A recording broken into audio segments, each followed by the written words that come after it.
I like that we'll be very, very talkative, and then as soon as we're like, all right, ready to go, clap, and then none of us has anything to say. We still got the cobwebs from the bountiful time off that we all had. Where it was pretty good. I'm not gonna lie. Living large on the beaches of Costa Rica, and it was hard to get myself like ready to do 13 because I was enjoying not doing anything so much. But like as soon as I was like, all right, I'm committed to do it, let me get in and start taking notes, I'm like, oh, I'm so fucking invested now. Like so ready at all times. Like at the end of every season, I'm like, oh nice, I get a little bit of extra time to do stuff and not have to necessarily just focus all of my free time on like a Final Fantasy game or whatever. And every time I'm like, cool, like maybe I'll get ahead. I feel like a fucking kid in the summer with like a summer reading project where I'm like, you know what? This year's different. I'm going to read Maniac Mckee in the first, as soon as it hits July, I'm going to read it early so I can have the rest of the summer to just relax. And then it's like August 25th and I'm getting ready for school and I'm like, oh my God, I still have to do it. The Sparks Note page isn't loading. What do I do? Yeah, I'm bad at time management is what I'm saying. I'm very tired always. Well, Arrow Rail Trustway 13E. It's my favorite. Take it to work every morning. Oh yeah, I keep forgetting that they're just like really hammering in that 13 on us. They really do be doing that. There's a lot of that. Yeah, so where did we leave off last week? We saved. Oh, hell we saved for the first time on that nice little notebook. Yeah, we beat the Manasavine war mech. It fell into the abyss, and then we saved. And as soon as we crossed that first threshold, we see lightning coming out the other side, and she looks at the screen and goes, "This is the Every F and FF podcast. My name is Curtis. My name is Carl Lightning. My name is Alex Lightning." No relation. It's a very common name here in Philly. Automatic, hydromatic. Go, Carl Lightning. Carl Lightning, go, Carl Lightning. Well, yeah, so last time we talked about the intro of the game, we talked about the history of Final Fantasy 13, and today we're like getting into it. We're actually going to be like playing the game today, right? Hell yeah. Yeah, and going through the rest of Chapter 1. Yeah, we get to kill some dudes. Get to kill some dudes. A lot of dudes, if we choose to. True. And I think we get 5 out of the 6 of all of our party members before the end of Chapter 1. That's true. Sick. So it kind of just gives it to us all right up front, which is pretty cool. But basically, yeah, we just saved. We skipped over the unicorn mark because you told us not to buy anything.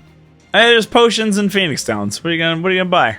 Yeah, and the fucking inflation on the Phoenix Downs is just fucking despicable. Oh, it's rough. It's rough. It's real. The government's literally like, oh, you don't want to be poor, just don't die. It's like, fuck, I guess. But yeah, a good portion of this episode or this chapter is kind of like running along these trussways, these highways, right? And they seem to be, for the most part, 4 trains, like the kind of train that crashed in the beginning part. It doesn't look like there's any like cars or anything really. There's truly a utopia. Truly a utopia. No cars. I mean, there are cars in this game, but like not here though. That's why no one lives here, and it's completely abandoned. But I did notice while we were running around that there's like those like hanging pods everywhere that seem to be like the buildings of the area. Yeah. And they're like not just attached to the ceiling. I kind of thought that that's what the deal was last time, but they're even on the bottom of like the trussways that we are running on too. So they're kind of like suspended below the roads, which I think is kind of neat. It's got a really cool architecture and like a cool system to the way everything works here. There's a lot of the area as well. Like I sometimes in these games like to pause and like take a moment to see like, okay, what in the distance is rendered and what is just a skybox, and there's a lot that is just held in.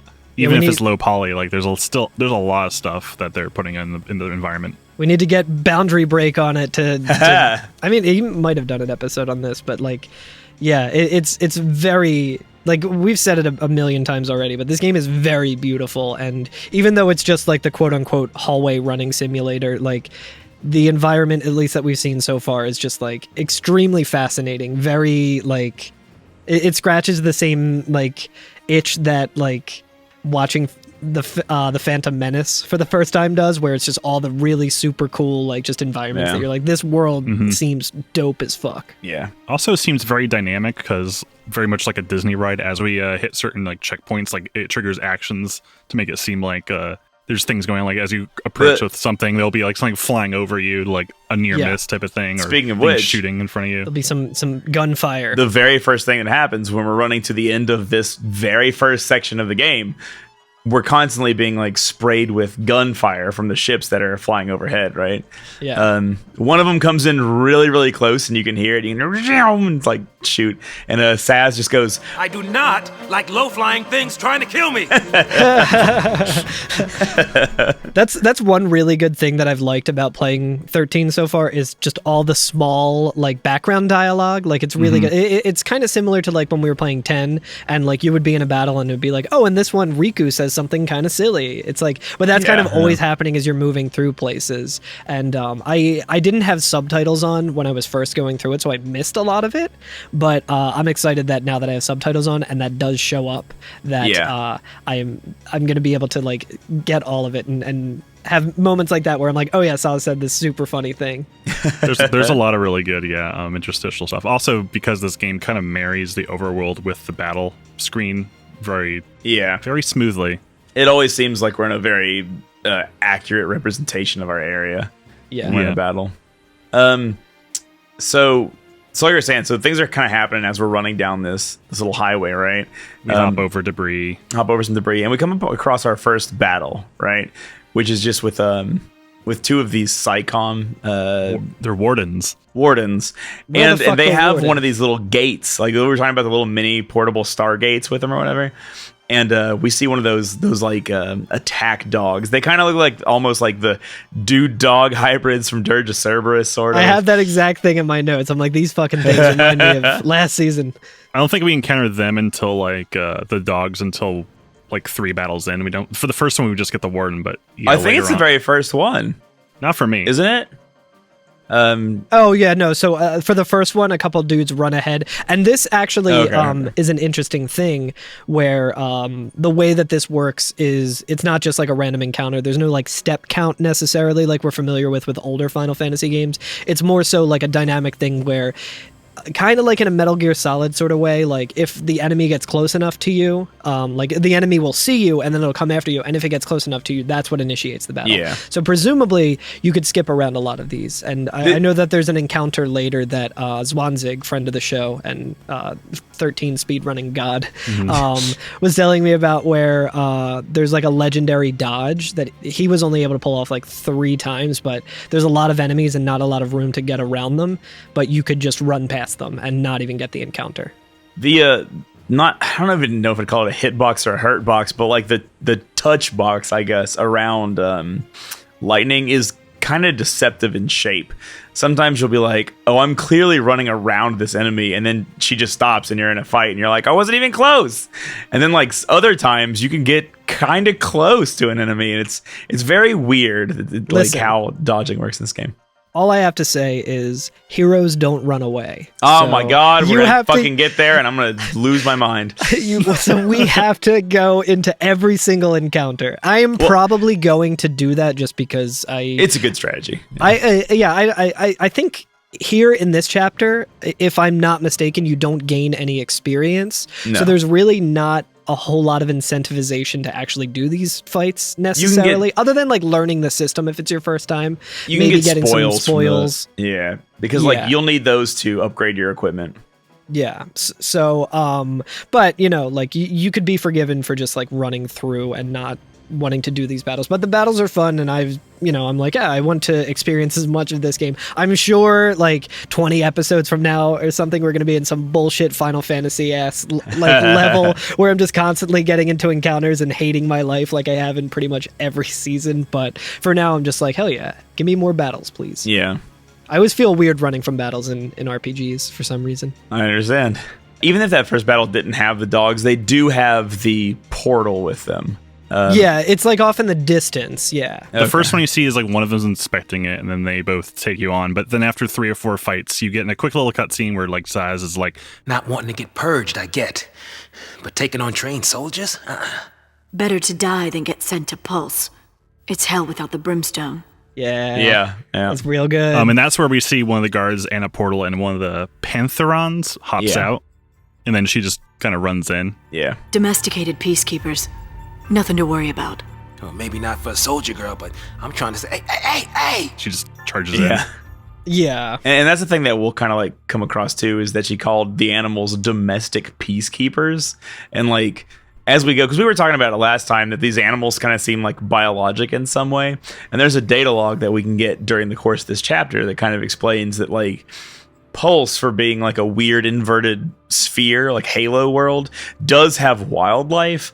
And what they do is they like train these weird like animals to be obedient to humans and then augment them with machines so that they can't disobey. And so they're all like bioweapons, and that way they can like reproduce them just biologically instead of having to build more. And that's kind of like the idea. There's nothing about that sentence I didn't like. It's really good ethics going on with the people who are training these domesticated quote unquote peacekeepers, capital P. No, I feel like Psychoms do, they're definitely Psychoms, an ethical, peacekeepers purging, it's all good stuff. What could possibly? I think it stands for like public safety, so like something command or something like that. It's some real Final Fantasy VII OG. What was it called? The division of like peacekeeping or whatever. Yeah. It's very, very good. Like very dystopian. Find out that Heidegger's in charge of all this. Like at one point when we were all alive, it probably seemed like it was a little too ham-fisted. But I mean, in 2022, you look around and you're that's like, right. wow. That's right. So we fight, I think, 2 or 3 of these Pantherons and a warden. And they're nothing too crazy, right? They're cool looking. They're like those little red saber-toothed tiger looking things. Yeah. Look like Zoids. What I like about this area too is that like as we're going and fighting these enemies, like sometimes we'll like do a fight and we'll be aiming toward where the camera's pointing, where we need to go. But after this fight in particular, if you turn around, there's actually a chest behind you that you couldn't see before this started, and you get 50 gil from it, which is kind of neat. So that like happens a couple times. It's always good to kind of like swivel the camera around and see if it's trying to hide anything from you. Yeah, that's a free sody pop. That's free exactly sody pop. one potion. Much like Elden Ring, you actually can hear the little like item dispensers. They have a little whir sound to them. I didn't even notice. Oh, that's super cool. Yeah, I didn't notice that either. They're like a little like concentric little spheres that go. Oh, that's cool. They look like the personality spheres from Portal. Yeah, they do. I agree. Yeah, I'm gonna quote Zwanzig again and say, if you were looking for exploration in a Final Fantasy game, this probably isn't the one, because there's not much of that. Like we said before, it's kind of a hallway simulator, quote unquote, which I think people probably use pejoratively, but I'm super down with. But yeah, like it, just trying to comb over every single aspect of this place doesn't take too long. It's not very long, and the nice thing about the mini map too is it kind of shows you just the way that you can go. So anything that could be hidden somewhere, like you can probably find pretty easily. Yeah. What I like is that we get to the second save point right after we fight the Pantherons, and there's this kind of hologram yellow tape that's surrounding all the these crates and stuff. If you translate, it says keep out, but for some reason the first one next to the save point is on backwards, so it just says out keep or whatever. they just have the texture on reverse for some reason, just that one spot. That's amazing. That's really cool. That's interesting, because I noticed that one of the characters in that, I'm pretty sure, kind of looks like the katakana for Nu. Like NU, and I was like, I want to know what this language was derived from, because I think I forget what language in what game was basically just based off of like hiragana or katakana, and just kind of stylized a little more. I think I'm thinking of Wind Waker. Kind of had that a little bit. It was all very much based off of kana. But all the glyphs in this game are based just kind of stylized English characters for the most part, and most of it actually says stuff. And I've spent a lot of time decoding it. It's fun. That's really cool. There's signs and debris everywhere that I've translated a few of them. Some of it is just gibberish, but some of it is like real words. That's like really how cool. Ariana Grande got like chicken wing or something tattooed on her. Oh, she got a kind of grill. Yeah. It was like a brand of grill. Queens. So I like that the next like battle that we get into that has any kind of cutscene with it. Lightning's getting ready to attack, and she says preemptive strike, and then proceeds to not get a preemptive strike. Yeah, they're like, hey, in the cutscene, she like shouts it out loud.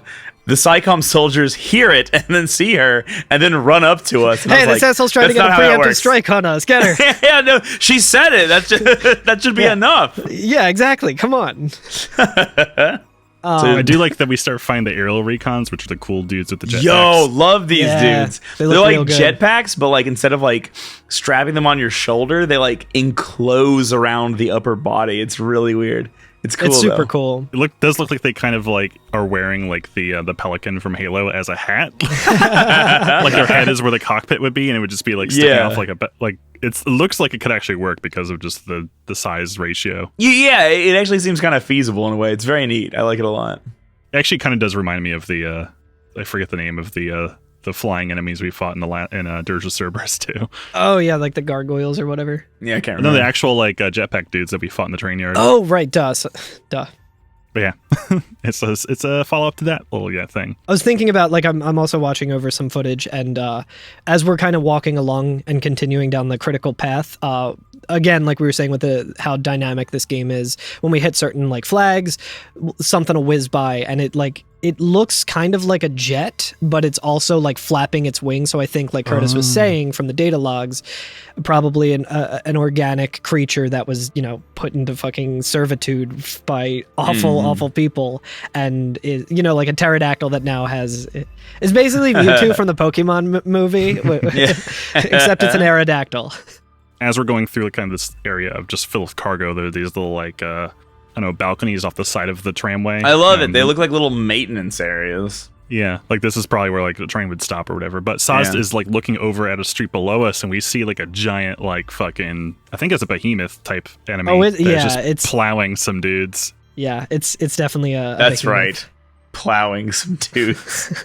But I also love like dynamic as we're going to like as we get off of that little side access, like a dropship comes in and drops off some dudes right in front of us. Yeah, I kind of love like. And Saz is like, how are we going to handle this? And you just like run in as lightning. Fuck these guys. That's how. Actually, I think as soon as that battle's over too, which is just with some SciComm soldiers, another cutscene happens, right? I think we advance a little bit and then something happens, which our path is interrupted. Yeah, one of those ships flying around and shooting at everybody crashes into the trussway, like just completely like obliterating the area in front of us. So we're not able to advance anymore. And after that happens, we see across the way, we see a whole bunch of like pulse deportees like sliding down the trussway and falling into the abyss. Yeah, so everybody's like kind of freaking out. It's rough. It's real rough. I think we hear like screaming too as well, right? Yeah. We hear them all like screaming and falling. Yeah, there's a lot of that this episode. Just a lot of people falling and woof. And then there's a really good scene where like Saz is like, "How are we gonna get past there now? We don't have any way to go." And like Lightning's about to use her GravCon or whatever to like change gravity and just jump across it, presumably. I actually never noticed because there's like a few frames where you see it on her finger. She has like little like almost like little metal pads on her finger. That's pretty cool. But she snaps her fingers and kind of like disengages gravity for herself, and Saz is like, "Wait, no, where are you going?" And he like grabs her. He like puts his arms around her midsection and is like, "No, you can't." He says, "You're my only way out of here." And she's like trying to fight him off. She's like, She's go. Struggling a little bit, and then she just knees him like in the gut and like just stiff arms him in the face and just pushes him off, like completely beating the shit out of him. She just beats the shit out of him. Yeah, the vocalizations in this game are quite good. Just the sounds of them struggling, and I was as I'm listening through like all the sound files with Saz, most of them are just him like gasping for air and breathing heavily because he's just constantly getting just knocked around. He's too old for this, he said. That's going to be the ambient noise that we have throughout this season. It's not going to be like just the soundtrack or anything. It's just going to be Saz's heavy breathing. But yeah, Lightning's ran out of charge. Her gizmos she on ran the out fritz. of grab juice. She ran out of stamina or whatever, like with Link when he's doing his little So I would like to say another thing that appears in the data logs that I've never read before, because I've never gone all the way through the data logs, starts to explain some of this about like why she's able to just do that. Because they make a point in the story to say that like people cannot use magic. They're not just like, you're not just able to conjure fire or whatever. But there's a data log entry for an AMP, which is a antimatter manipulation principle, right? Oh, and so okay. All of the technology that Cocoon uses is based on manipulating antimatter, and it allows them to like create those portals and do like the gravity changing stuff, and that's like their technology that allows them to kind of fake magic. Interesting. I have it here in the file I sent you. AMP forms the foundation for a variety of technological wonders, enabling phenomena ranging from phase space interference to the manipulation of gravitational force. I'm always talking about phase space interference. Part of you know how much I am talking about this. Phase 90. That's interesting because there's an item description that I read a little bit later, just like a new piece of equipment that we get that also mentioned AMP, and I was like, okay, sounds good. Like I didn't look into it anymore. I was like, okay, whatever. Didn't even think about it. Midichlorians. Yeah, it's the midichlorians of 13. It says humans ordinarily lack the means to wield magic, but through the use of mana drives, another product of the principle, it is possible to synthesize its effects. And we will see mana drives pop up in this episode. So, but her GravCon unit is all out of amps, and yeah, she keeps snapping her finger trying to get it to work, but it's fresh out. The powder is wet. Yeah, and before she can get pissed off and turn around and beat Saz to death, he's like, oh, hey, look, over there, a transport ship. We can probably use that. Yeah. And she looks at it. She's like, yeah, I guess so. Yeah, it looks kind of like a freighter or like a utility ship or like AAA. It reminds me AAA. It reminds me of like a ferry that you would like park a car on to like get it across something, because it looks like there's like a track in the middle, kind of like the highway. So I wonder if probably could connect to the offload. Maybe where we are in Hanging Edge, those pods are maybe not directly connected to the trains, but they could maybe offload stuff onto these utility transporter or freighters to move things between cargo. That's actually kind of cool. That is definitely what it looks like. We don't get the best look at it here, and kind of when I was going through and like reviewing, it just looks like a portable bridge. Yeah, I was just like, oh, he found a different highway, because this whole fucking place just looks like highways to me. But we do get a better angle of it later, and to me it looks like an airship, like a classic Final Fantasy airship, if it was combined with like when you're driving on the highway or playing GTA and there's like the car transporter things where you can use it as a ramp in fucking Toad's Turnpike or whatever. Like, that's what they look like. But what's cool is that like I like the combination of different kinds of technology and kind of like how they seem like they do belong in the world, because to get over to it on one of those little platforms kind of on the side of the highway, there's like a crane almost. It's like it's a little circular area that Lightning and Saz get in, and she throws some switches and like messes with a little screen on it. And instead of like floating over to it, it's on like a crane arm, like a boom arm, and it like moves it over to the. It's like a cherry picker almost. Yeah, exactly. To get cats out of trees and stuff. I do like that after he points out, oh, we can actually just use this. He says that, and she just ignores him, and then he's like, right? And she just goes like, looks that way. Like, she says it so broodingly. I love it. I'm just like, she's so pissed. She's just giving him so many stink eyes right now. I know, she's so mad. I love like she's so like determined. Like, yeah, she's like determined to the point where like she doesn't have the time to just like cuss Saz out for what he's doing or whatever. But yeah, like she really wants to, though. She wants to so bad. Yeah, but Saz kind of just runs ahead towards, he says, leave that to me, and he's going to get this thing to come over to us. And I think you can probably avoid this battle, but then we just get ambushed by a bunch of Pantherons again, but they're pretty easy. Yeah. Saz is also in the fight with us, which is funny because he like runs up the stairs for me, and then... This happens a lot. Yeah. It's kind of the thing where I'm like, I'm fine with it. Like, it happens very notably later on, and I'll talk about it, but it's just a thing that's going to happen the entire game. But yeah, after we do that battle, we get on the little crane, and we're on that little transport ship.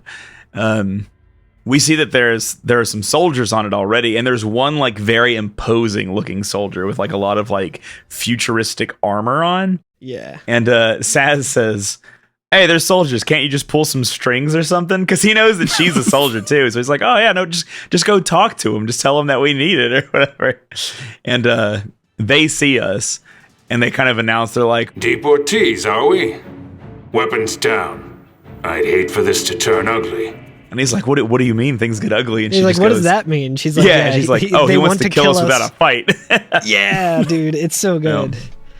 And he just goes, time's up, and like rushes toward us. Like, he has a huge staff he extends and shit. Yeah. This is literally like the good RNG when you're fighting Ornstein and Smo. This is the thing that you want Ornstein to do immediately when you walk through the fire gate, where he just like starts floating and just flies directly to you. Yeah, it's like jetpacks on him. It's pretty cool. Yeah, it's super sick. So you can just skate. This is the Psychom Marauder.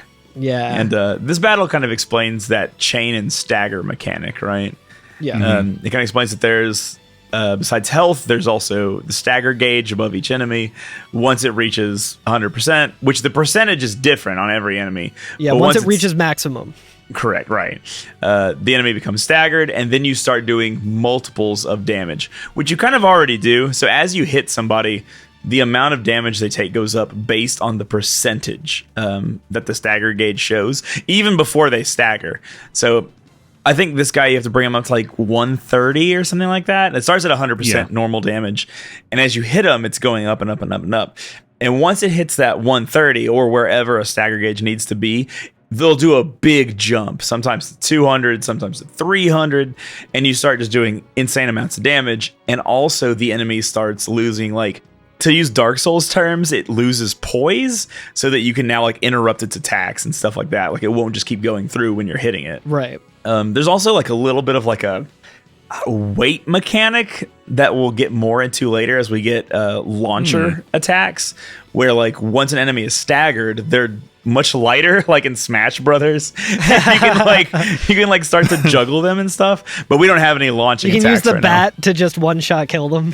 yeah But we don't have any attacks like that right now, but we still do that multiplier, and even when they're in stagger, that multiplier continues to increase.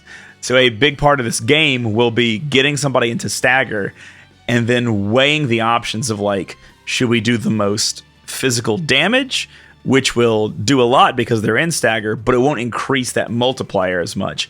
Or do we just continue trying to increase that multiplier even though they're already in stagger and get it even further up, and then have less time but do way more damage? Because you can get that number to 999. You can do 1,000% damage. Damn.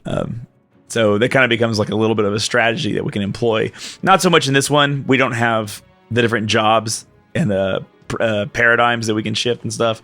But that is kind of how that works. Yeah, and I think here this is like the tutorial section where you can actually view it and it explains it to you in much more basic terms than that. But it does say like flat out like some more difficult enemies like require you to do attack chains in order to defeat. Yeah. So it's pretty much like you want to be utilizing this as much as possible in like boss fights or mini boss fights like this one that we're in. Especially like there's like robot types of enemies in this game, and robots take very, very little physical damage until they're staggered, and then they just take insane amounts of it, and you just start carving through their health real quick. It's almost like a shield mechanic where you kind of get their instead of bringing their shield level down to like get to their gooey nectar, you have to like... It's funny that this game so often is like, damn, you remember FF7? And then the FF7 remake with its stagger mechanic was like, damn, you remember FF13? It's just a big Ouroboros eating its own tail over and over. I'm excited for the FF13 remake. I did get some spoils from this battle, which was, I think, a credit chip. Chip. I wrote this down. Yeah, I didn't look into it. I was just like, that sounds delicious. I'm very hungry. I will eat that. It says that Psychom soldiers, I guess just soldiers in general, are paid in these chips. So instead of having like, I don't want to say physical money, they do have physical money. It is these chips, but it just contains a lot of money within it. And so instead of like, it is a component, you can use it to upgrade your weapons, but the payment chips are better being sold and used for money in general. Okay, nice. Yeah. Is it a Bitcoin? They're the Bitcoin. they're an actual physical Bitcoin. Yeah, they are fungible tokens. Yeah, that's right. Yeah. They've been funged. Oh, you know what we didn't mention? I forgot to say it. I'm going to go back and say it a little bit. I apologize. The Psychom Marauder. If you don't stagger him and you just let him attack, he will charge his mana drive, as we were talking about, is one of the AMP technologies, and he can use that to cast spells on you. Oh, that's no. So that was it. And there it is in use, like in the game, is that they actually use the mana drives to be able to cast things, which This I think game is has really everything. cool. The game has everything. But yeah, so after the battle, Saz and Lightning's moving the ship, right? And Saz is kind of starting to like poke at it. Yeah, he looks like he's kind of just like timidly, just kind of being like. I kind of like how lazily he does it. He seems. I think we learn later that he was a pilot, so he's a little familiar with some of this tech. But he's just poking at the screen. He's like, "So, soldier, what's your angle?" Yeah. What is it? Classified military info? Huh? What's the matter? You quit, didn't you? Did you think I'm gonna go out there and just tell everybody your secrets? The pulse fell C. And he's stunned by this, right? Yeah, after she that says like the stops him dead in his tracks. He's talking shit. Like he's not like just being like, "Hey, what's it?" Like he's like very like it's a tentative relationship. He's being like, "Yo, soldier." Like every time he calls her soldier, it sounds like a pejorative. Like he is attacking her, just being like, "You're an asshole. Fuck you.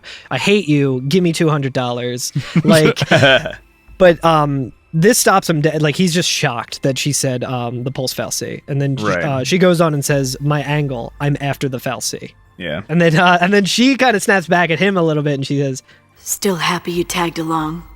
Like she's just walking away at this point. He stays quiet for a little while. Yeah, he's just like, I didn't have a choice. Like he says didn't have a choice under his breath. Yeah. So they're not like old friends who are like, oh, at this again. They like they hate each other. Neither of them wants to be in this situation. Mm-hmm. They just have to be. Fun little trivia. I noticed as he was just murmuring to himself, didn't have a choice. I was taking a closer peek at his patch on his shoulder because we mentioned that. Oh yeah, it's super cool. Yeah, it's a cool looking design, and I think this is from when he was a pilot. Like this is maybe his pilot's uniform.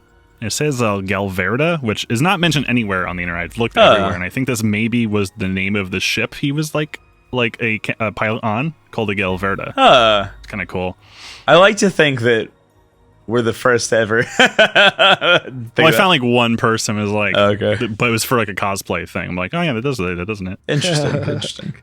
The texture is very blurry. But we are then taken to another scene, right? We leave Saz and Lightning, and we go to a different group of the Pulse deportees who are fighting back against SciComm, right? Yeah, we're in the middle of a battle. It is a pitched battle too. There's Star Fox looking ships zooming around. Dude, there are like lines of people with machine guns firing at each other, not that far away from each other. There's like a bunch of soldiers shooting civilians. There's civilians shooting soldiers. And as this scene begins and we start seeing like kind of a disturbing amount of violence, a bunch of loudspeakers are booming with like this message, right?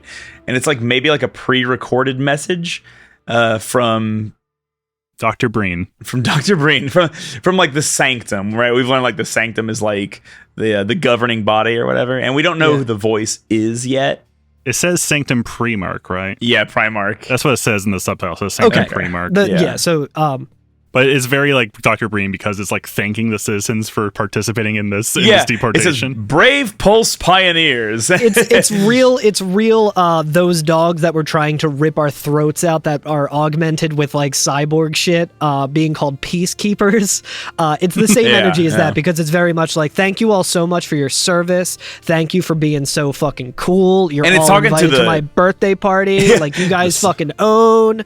I don't care what anyone else says about you. Yeah, and it's talking to the deportees specifically, like not even the police. It's being like, thank you so much for having an orderly relocation. Right? Thank you for letting us kick you out of your life. On behalf of Cocoon citizens, I would like to thank our brave Pulse pioneers and express our best wishes for a successful relocation. Your noble and selfless sacrifice ensures the continued safety and peace of our society. Yeah. And that over top of all this like insane violence. It's really nice. I mean, it's probably laying it on a little thick if you can read the subtext of it, but it's so fucking good. But subtle this game ain't, but cool it is. It's so good though. But it goes on and says, were it not for this remarkable gesture, every resident of Cocoon, your family, your friends, your neighbors, would be exposed to the dangers of the world below. By choosing to leave Cocoon, again, choosing, I don't think anyone here has chosen this, and participating in this migration. And then it kind of just cuts off when we get into the thick of it with the people who are actively fighting against this. Yeah, and one of the characters, and it's funny because like all the deportees who were shooting back, 90% of them look incredibly like NPC-ish, and then like there's like a couple here like, okay, those are main characters because they're wearing blue, insane complicated outfits. hair. Yeah, right. I'm pretty sure he's gonna be someone. I love this scene kid hair. This looks oh my like God. The blue kid's hair. yeah. His voice started, Yuge, which when I was looking, I was like, I know this voice. I need to figure out who this voice is. Like, I can't place it. And I typed it in the way like Bernie Sanders would say huge, just like huge, but it's Y-U-J. But he is voiced by Jeffrey Fisher. Does that name ring a bell to either of you guys? No. Oh, he was in. There is a character in American Dad named Jeffrey Fisher. Oh, okay. Because he plays himself on American Dad as Haley's like deadbeat stoner burnout boyfriend. Yeah, that's him. That's huge. Oh, yeah. You know what? I don't like Yuge in this game especially either, so I'm just gonna imagine it's the same character. He does look like every scene kid I've met in like the early thousands. Yeah, see, that's why I like immediately liked him. Everyone's designs in this game are very loud, and I think it's cool. Yeah, well, it's also noticing like how much accessories, like we see it close above this other major character, like he has like tons of chains and like necklaces around his neck, really showing like all the little intricacies, which I remember when this came out because I think I played the demo up to this point. Man, there's like so many little bitty bits dangling on these characters. It's so cool. So we're introduced we're really only introduced to like 1 or 2 characters, but there are 5 main characters here, right? The subtitles gives us their name. We see Yuge, we see Snow. We get Godot. Mckee. Godot, yeah. Waiting for Godot. Who was the one you said? Mckee. Mckee. I was like, who's the little kid Power Man 5000 singer? I can't remember. He's the cyber kid Naruto. Oh yeah, he's Cyber Naruto. Is he the blonde-haired kid? Yeah. Okay, because he was the only one who I didn't have any notes on what his name was. Yeah. I think him and Yuge are like the youngest of this crowd. Yeah, and then you have Godot and LeBro. Yeah, it's pretty cool though. Like while LeBro, Snow, and Godot. Yeah, they all end with O. While that whole thing is like participating in the migration, and as that's happening, the character who we'll learn is Snow walks up to like a box, like a speaker box, I guess, and just like stomps it, and then that's what cuts off the transmission, the super dystopian transmission. And Yuge says, "Migration, more like extermination." Got him. Get his ass, dude. Yeah, like I'm not gonna look. I'm gonna make sure that I don't go too crazy this season or this episode especially. I hate these kids so much. Yeah, so if anyone has... They seem like they want to be Avalanche, but are very unorganized. Because Avalanche famously super organized. Avalanche famously had a point and stood for something. And kicked ass. They all had skills. Yeah. Okay. Yeah, so here's the thing. I know just generally because I'm a person who has been on the internet for most of my life and this game has been out for decades. I know that people fucking hate Snow. Anytime he's brought up, that's all I hear. And I'm like, I'm trying to just be objective and like not let that permeate into my brain as like I'm going through it all. I'm like, there will be a moment where I'm like, fuck this character, I hate him. But like so far I've just been like, this dude kind of like his style is pretty cool. I thought he was wearing a beanie, so I didn't like him at first with that, but then I realized it's a bandana and I'm like, oh, you know, that's kind of fucking sick.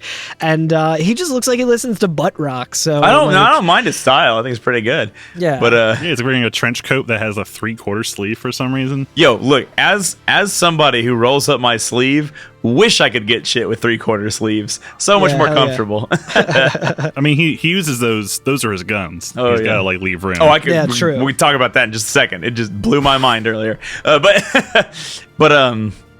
Yeah. So like these kids are like kind of playfully talking back and forth, like, haha, the army's no match for Nora, which Nora is like their group. That's their gang that they have.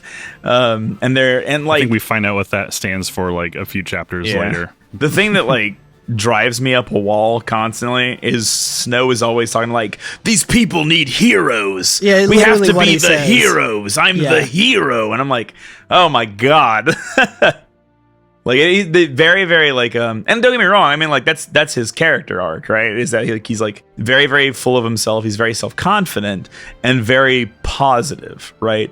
And like you can see how that would be a good thing in this situation because this seems like a very hopeless thing. The army is shooting civilians. There's somebody who's a big guy who's willing to like fight back against them and kind of be like this like positive symbol or whatever, so it makes sense. I see what he's trying to do. I don't hate him for it. I just hate him for everything else. Now, I will say this through the lens of someone who, has lived through the past couple of years. With all the insinuation of like everyone needs a hero thing, and it's like later on we find out too that the impression that he gives people is very much like all talk no action kind of thing, but the dude is like squaring up against people and firing weapons at them and beating the shit out of them. So like in a Final Fantasy guys game with guns. in a Final Fantasy game, sure, but he's not like yelling at people because like they're ruining the peaceful protest or something. You know what I mean? Like he's like they're at least doing something. Yeah, absolutely. And I think like the game is going to give us the reason to possibly not like him right in a second. Yeah. But he and Nora, right, specifically Godot and LeBro, join. Can we talk about Godot for a second? Let's talk about him. Love this man. This is Jock Waka. Jock Waka. This is. I was playing it on Twitch, and someone was like, "Yeah, this is Chapu," and I'm like, "Holy shit, dude, Chapu! He got sent by Sid here, and now he's a fucking badass." This MF cut. They Jacked, did a lot of work on his abs. Yeah. Also, he's got like he's got the fur coat and amazing hairdo with like fire on the top and like the etched in like side details. He's so good. Yeah. He's got the same jacket that Gotenks has from Dragon Ball Z. Yeah, it's like Gotenks' jacket from Dragon Ball Z, but also Scott Pilgrim's because he's got the Scott Pilgrim hood. Like, dude, fucking rules. He also has open toe Birkenstocks. Yeah, that's a bold fashion choice. Did you see his battle stance? It's so also good. Like Waka, even lower. MF bent all the way over. It looks like he and Waka would be getting into like a sumo Give match. that man a base. And yeah, he's in the fucking crab core. He's like crab core. Yeah. Like he has been all like so. He's like he's wide legged squatting so far that his ass is touching the floor. Yeah, he's got, and then he's bent over so that his back is flat, like perpendicular with the ground. It's like incredible. Blanca ain't got shit on this motherfucker. Yeah. It's almost a Jacko pose. It's almost a Jacko pose. He's got incredible. fucking width and depth, dude. It defies physics. It defies biology. Why couldn't this guy be the sixth character is what I'm saying. Yeah, dude, he rules. I'm kind of bummed that he isn't. I was really, really liking that. And then I got so excited about Godot being a fucking Chad as hell that I talked over you when you were introducing the other character who is also fucking awesome. Who's also cool. LeBro. Yeah. Looks like almost like a young Lulu, but her fashion choices are a little more less goth. Yeah, less goth, more beachy. I think we find out later these people are from kind of a more tropical area, right? Yes. We actually find out that in one of the data logs it says that their group, so like their group Nora, right? What they do is they kind of protect the town, like the beach town that they're in, from like animals, right? They protect it from shoobies. From shoobies. They protect it from bees who like wander in or whatever. And like while that isn't free to do, right? Like they don't have like jobs because they just do this stuff and they don't make like a lot of money for it. LeBro's thing is that she has her own cafe and just pays them to do it. And so she's like the money behind it as just being like a cafe owner. So she's like the Tifa with Seventh Heaven, but like this is their base. This is literally like the right wing's ultimate fear. It's like these scrappy young leftists who are fighting against the injustices of the world, and also they're baristas. Yeah. She's just got an unlimited supply of avocado toast that she's feeding to all of Nora. When people are like telling people to like go further and read more theory, this is the other end of that. This is if you just forgot all of your theory and didn't know any of it, and we're just vibes alone. Yeah, vibes alone leftism, vibes alone. And it's working. And it's working. Godot has a gun that can shoot multiple times. He has 2 ATB gauges per shot. LeBro only has 1. She only fires 1 bullet per ATB charge. So she makes it count, though. She makes it count. It does a lot of damage. But I just thought that was interesting that, like, I think she is the only character ever in the game who only has 1 charge per go-round. I think. I don't know that. But I thought that was interesting as we were fighting. Also, did y'all see that Snow does not have Blitz? He has a different attack. Yeah, it's a pretty classic Final Fantasy attack as well. It's not Blitz, it's a hand grenade. Hand grenade. Which has the Again, weirdest just trajectory. Final Fantasy VII. Yeah. Did you try it out and see the trajectory on it? I was definitely using it. I didn't notice the trajectory at all, though. Because it's incredible. He softball throws it, so he underhand throws it, and the second it leaves his hand, it just sinks to the ground like a fucking weight. Like he can throw it about like a foot, like in front of him. Oh my god, that fucking rules. It's like trying to throw something underwater. Yeah. So he's like throwing out the first pitch at a Yankees game, and he fucking sucks. And everyone's exactly. Whatever, but that's so good, dude. Oh man, it has a huge blast range though, so it's still very effective. Really good, yeah. But it, importantly, it kind of like stops in front of the enemy. So one thing that I found, like for this whole first chapter, by the way, you can use blitz and hand grenade every single turn, and you'll get 5 stars the whole way through, no problem. It's like not true because I definitely done nothing but blitz and got 4 stars. Well, but it doesn't really matter all that much. Like it's not. These battles aren't. The point of these battles is to kind of just get you, to dip your toes into the systems, not to throw a challenge at you. Sure. Before we get to our first battle, though, I think we do get a quick little cutscene with Mckee and Godot. This is crazy. Then take a nap. Oh, yeah. And then he goes, like, wow, really? Can I? And I'm like, shut up, Mckee. I hate you so much. He's like, sure. And while we're taking a dirt nap, you can save them all.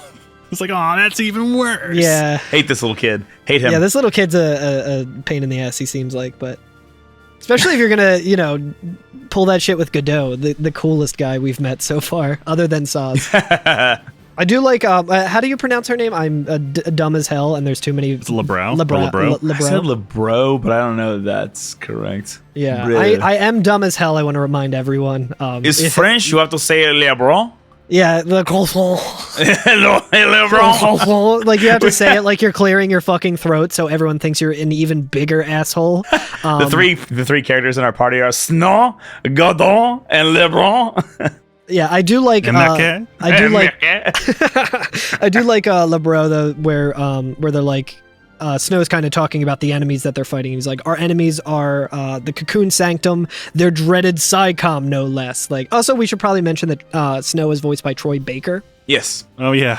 Famous, not quite as famous as Jeffrey Fisher. But I mean, honestly, he just gets typecast as a stubbly white dude in everything. Yeah. He's really good at it, I will say. He's very good at it. The Troy Baker's performance as Snow is fucking incredible. Yeah, really for good. The part. But yeah, he's very like theatrical about it, very dramatic about it, which I mean, there should be drama. You're literally fighting for your lives here and the lives of others. But he's like, our enemies, the Cocoon Sanctum, their dreaded SciComm, no less. And Lebrow's just like, what's to dread? SciComm's nothing but a whole bunch of bluster and bullying. They've got nothing on Nora. And I'm like, I fucking love this girl's confidence. She fucking rules. So this is the thing too. I'll just go ahead and bring it up now. We get the data log a little bit later for it, but we've already learned that Lightning's a soldier, right? There's the SciComm and there's like Sanctum, and we get the feeling that, or we hear multiple times that SciComm is not as well trained as the other branches of the different forces in this world or whatever, but they just have shit tons of gear, right? So they're just always getting new gear, and they're always turning that gear on people. And I'm like, damn, that's not like the cops or anything like that. Yeah, I was gonna say, damn, like, it's what so a weird high fantasy game. Just it's so this game is like so far ahead of its time. Not that that wasn't an issue already, but I know that you're sad that SciComm has been killing countless of innocent unarmed people. The only way that we can fix it is by allocating more gil to the SciComm force. It's literally a plot point in this, like in the data logs, but it's crazy. We need to give the only way to make this better is by giving more bipartisan support to SciComm. Yeah, it's so crazy that like this game like as I was reading that, I was like, what the fuck? Oh, I love these. Throw money at it until the problems are solved. Yeah. One thing I did notice after we get into our first fight is that Snow has different designs that appear on his... I was gonna say, did you realize what Snow's weapon is? Because I looked at it. It's his coat. It's his coat. Coat is the weapon. It's his coat? His coat is his weapon. What? So I think actually what happened, because I was trying to read something, because he has a little armband on his left. It's almost like a giant like Digimon like watch thing. I don't know what you call this thing. Anyway. But it has a little black screen. I was trying to read what it says, but it might say Paladin on it, actually. But, Paladin? Interesting. Yeah, but I think what happens is that when he actually equips things into that, and it like projects onto his coat to give it like different properties, and each property has like a different design on the back, which is really cool. Stylish and functional. That's the peak of fashion. His first weapon's called like the boar or the bear or something like that. The wild boar. Wild boar. And I was looking at it in the menu and I was like, okay, well, the different weapons in this game do have different visuals. As we equip things, we'll actually see the weapons change in the battle. And so I was looking at like Snow being like, well, how can we tell what his gear is? And it doesn't actually say gloves or anything in the description of the item. It just says like equipping this enhances the user's physical abilities. And I was like, what is his weapon exactly? And then I noticed that his like the whole back patch and everything changes. Yeah, whenever he equips different weapons. Okay. I was like, shit. That makes sense. The wild bear. The wild bear, yeah. Okay. Yeah. It actually says it in the Cocoon font, but because it's symmetrical, it actually says bear backwards and then bear forward. Oh, nice. And it does have a patch of a bear on the back.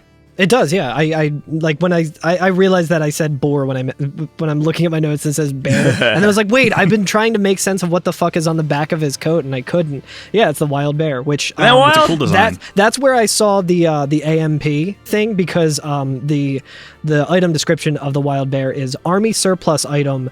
This emblem uses AMP tech to boost attributes, so that boosts, I believe, his magic and his attack. Oh, are you saying that it uses antimatter manipulation principles? You better believe it, brother. Amps. But yeah, so we as the trio of Nora, right? We kind of blast through some enemies, make our way down to the next area, right? Yeah. What are we doing? We get to another cutscene. Oh yeah, we finally catch up to some deportees that were like behind all these forces, right? Yes. There's a bunch of deportees kind of sitting there. It looks like they were kind of isolated and didn't have any weapons, right? They're all rounded up. Yeah, and he comes up and he's like, "Is everybody all right? Is anybody hurt? Is everything okay?" And some of the deportees are like, "Hey, we want to fight too. Like, you can't just leave us here to do nothing. Give us guns, give us weapons. We'll fight with you," right? And I thought the first person that stood up looks kind of like an old wedge, and this is further reinforced later when you see another guy next to him looks like Biggs. I'm like, this is just Biggs and Wedge, but they're old. This is Wiggs and Bedge. Yeah, Bedge. Bedge is a stupid emote of Pepe or whoever, like sleeping in a bed. Like, I think it's like angry and sleeping in a bed. It's Bedge. This like is Sag and Bedge. Yeah. Anyway, yeah, when I first saw this guy, I was like, this motherfucker looks like he's a podcaster. He's got like kind of a chin strap situation going on. Like, he looks kind of a farmer, and from what that exists in this world. Yeah. What's the insult for the haircut? Haircut insult. Like $5 yee ass haircut. Yes, yeah, that's the kind of haircut that he's got. But I like that Snow is trying to hype everyone up, and pretty much everyone's like not really buying it. Yeah. Well, here's for the most part. This is the beginning of, I think, the game kind of telling you what Snow's about, right? Is he is kind of hype. He's trying to hype everybody up and get everybody like amped, right? Like ready to go, and just kind of being well, we've seen him beat people up, right? So we know that he's not just talk. He can fight people, but a little reckless, a little irresponsible, right? Yeah, there's a point where they're like, they see some soldiers in the distance. They're like, okay, boss, what's the plan? And he's like, oh, we just go in guns blazing. Yeah. Hey, that's not a plan. Real heroes don't need plans. Yeah. But he asks for volunteers from this group, right? And they start kind of passing out guns. And this isn't in the subtitles, but I did just want to bring to attention, if you listen to the background chatter during this scene, you'll hear somebody go, "Ooh, feels nice." Yeah. Or no, he says, "Ooh, feels so good." And then the next person goes, "Nice." Like that. And I'm just like, as they're all just like fondling guns, right? Yeah. But there are a couple conspicuous characters toward the front of this group of deportees, right? Specifically, there's two shorter people who are in those cloaks, who are like children, right? And a woman who, I don't know, looks like she's in her like 40s or 50s, something like that, right? She got gray hair. If she's got gray hair, she's most definitely a mom.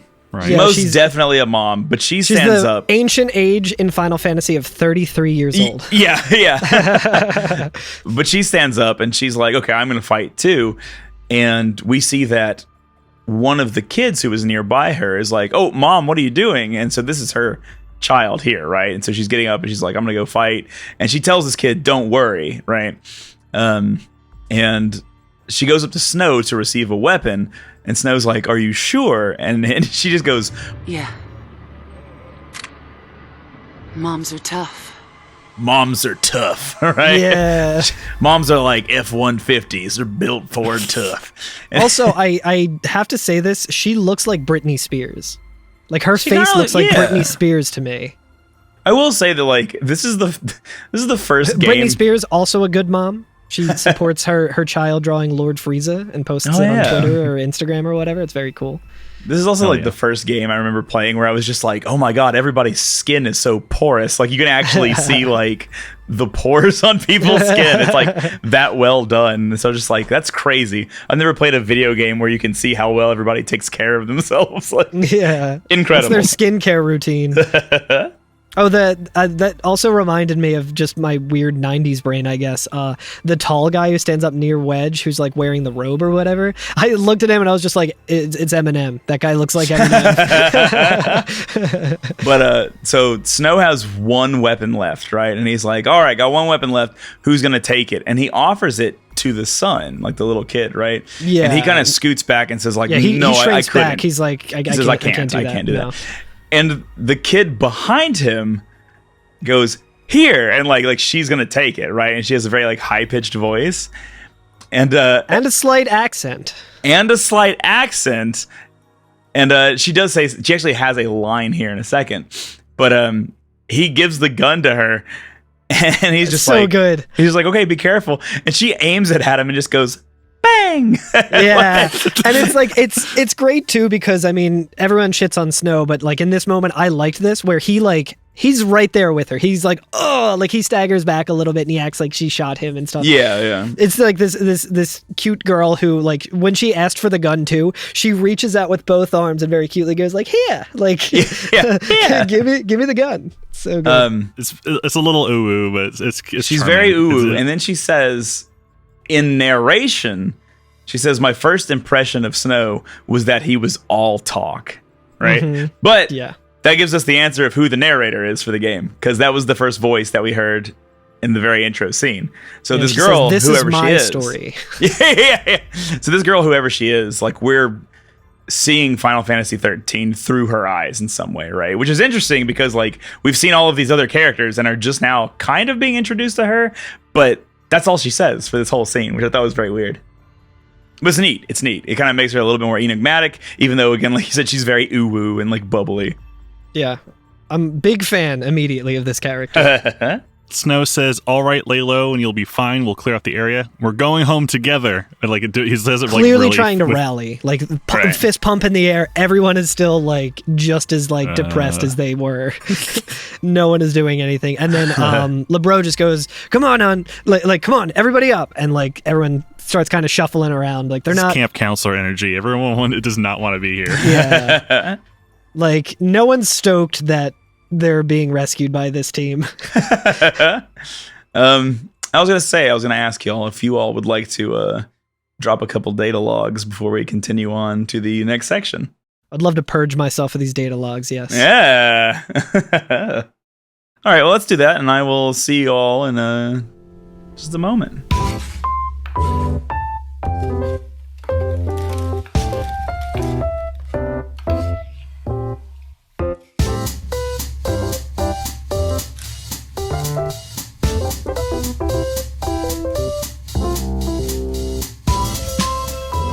Okay, so before we dive back I'm sorry. in, no, that's completely fine. Add that to the burp counter on your stream. Before we jump back into the the plot and everything that's going on here, I have my video paused and there's a key item. I was kind of just looking through the inventory to kind of see, if there's any more information I could get, any nice flavor text. And in our inventory, we have something called the survival knife. And the only information that we have about it is that it's Lightning's birthday present. Yeah, that's true. Yeah, nice. I just love that. There's also like the unicorn mart, which is just an item in this game, which is pretty cool. I think we talked about that. Data log, E-Pass, yeah, and also the GravCon unit as well. So yeah, it's pretty cool that just is a key item in the systems. I like when games do that. I like how much. How do I describe it? 13 is so very. It's simple in execution a lot of times. Like there's if you play through and don't look at anything, you can get through it pretty simply. But if you're doing like we're doing and like looking at your inventory constantly and looking at your data logs and like seeing what's new all the time, there's quite a bit of depth in it, and there's quite a lot of story that isn't conveyed just through the main game. It's really quite wild. Like that thing about like Nora being funded by the cafe. I didn't know that. Yeah. Just knew that from reading the data log. Got to read those item descriptions, Yeah. This game came out how many years after Dark Souls? We should know by now.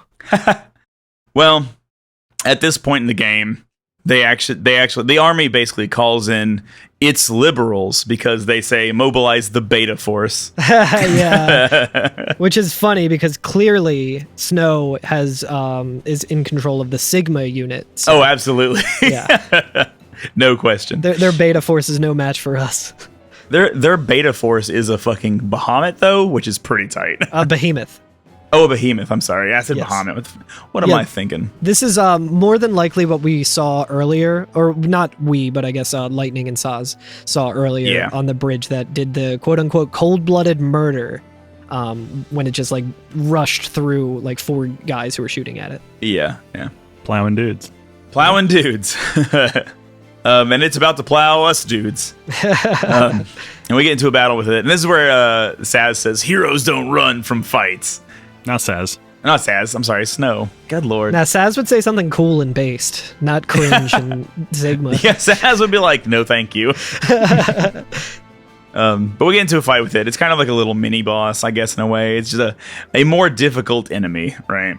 Yeah. I love this aesthetic is very technological. Like it's definitely a behemoth in terms of design, but his accents look like it's made of like airplane parts and shit. Yeah. Well, that's the thing too, is like including things that are just revealed in data logs and not really anywhere else. The fact that these are indeed wild animals that have just been trained and then had machines grafted to them so they can't disobey. Yeah, much like I was saying with sharks with lasers strapped to their head. Much like I was praising. Wait, is the Manus fins also supposed to be like? I think that's a machine-ass machine. What if there's just like a little like frog in the middle of it? Hello, my baby. Hello, my honey. Hello, my ragtime gal. That's what happened to the WB frog. No. Yeah, this thing looks super cool though. Just typical behemoth, like in terms of like how it, its shape and everything, but super sci-fi with all the. Yeah. It's got these cool kind of weird cyber like I don't know ribbon flags kind of capes flowing off of it. It's interesting aesthetic. Definitely blends in with the greenness of this area. Yeah. There is a way. It's kind of difficult to do, and you don't really need to do it. But there is a way to get through this fight without getting hit, which is pretty awesome. Damn. If you wait like a second or two before you do Snow's first combat, when he finishes his second attack, he'll jump backward exactly when the behemoth swipes, and it'll miss him. And then you can just get him in that loop and just fight this whole battle without getting hit by just constantly jumping backward, and he swipes and misses.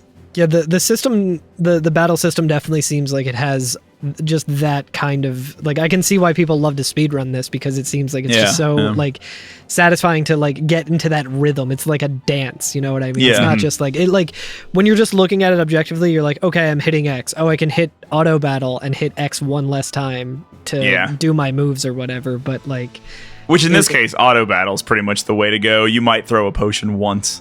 Yeah. Well, I wasn't doing auto battle, and the teammates were throwing potions anyway, which I was like, oh, LeBro will throw potions. That's right. Yeah, LeBro just kind of free potions. Yeah, free potions. Yeah, I wonder. It's free potions. Do they use potions from your inventory? I meant to check that and then didn't. I don't know. I'm assuming they might. I wouldn't think they would, but I don't know. It could also be like the hand grenade skill that Snow has, where we don't have any hand grenades in our. We have Lightning's fucking survival knife, but we don't have Snow's stockpile of grenades. They're eggs. But there's really not a lot to this fight. It would pretty much just mash through it, right? Yeah. And then after we beat him, there's a gunship comes up, like a wider, flat ship that has like turrets on it, right? Yeah. And it's shooting down, it's mowing down people, and Snow sees like I guess it looks like a rocket launcher, right? Like an RPG or in something. front of him. Yeah, like an RPG in front of him. And he's like, I'm going to go grab that thing. And he does like a diving jump toward it to grab it and just completely overshoots completely it. fucking whiffs and just is on his back. And the gunship kind of just opens up and it has like, it's like the scene in Independence Day where they blow up like the White House or whatever. And it's just like getting ready to like fire on him. And he's like, fuck. And then out you of see his nowhere, face being like, well, this is it. yeah, he's like, this is how I die.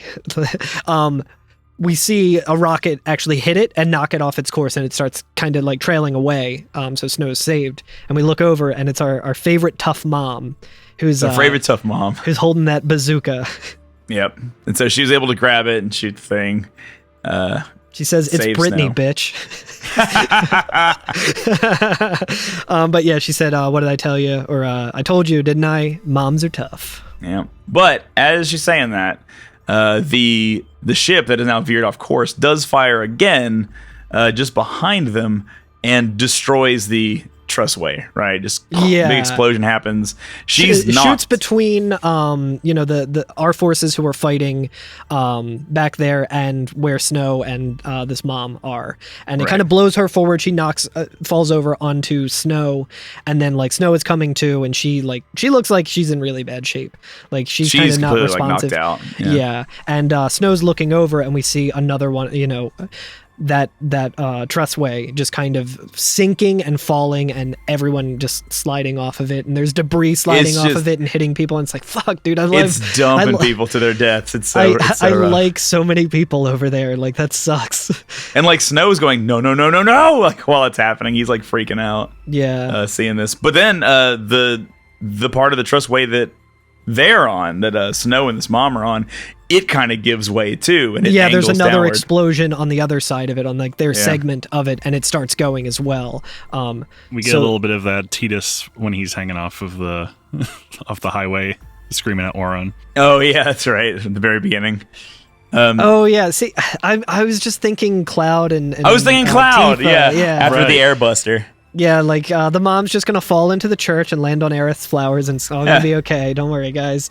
But yes, Snow is holding onto the trussway, and his other arm, he has the mom there, and she kind of just holding onto looks, her hand specifically. Yeah.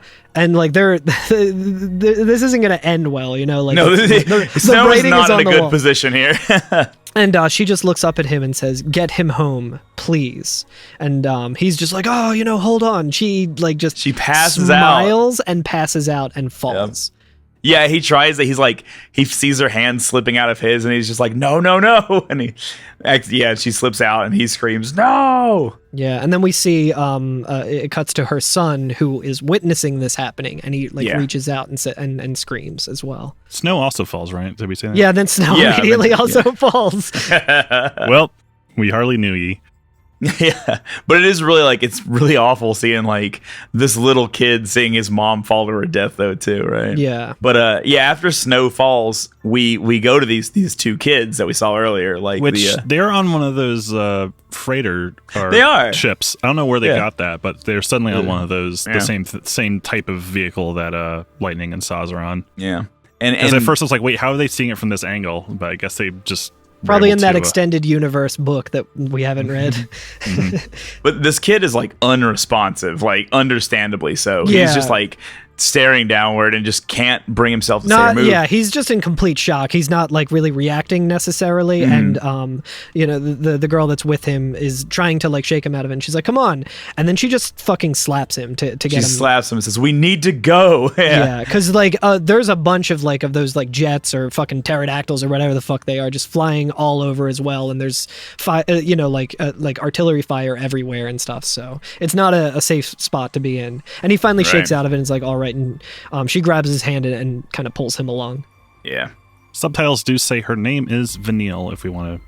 Yeah, does it say that already? If we had those enabled. Well, I do. Based. So that's the end of that scene. Yeah, we get prompted to save, which is, nice. It's kind of like the halfway point. Actually, it's probably a little further than the halfway point, but yeah, it's mostly just cutscenes from here on out, I feel like.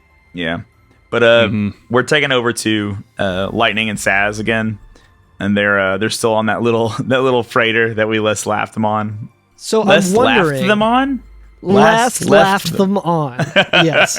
Now I'm wondering too. When we were talking about it earlier, we saw a very similar situation happen with like the trussway or whatever, kind of buckling and falling and people sliding off and stuff.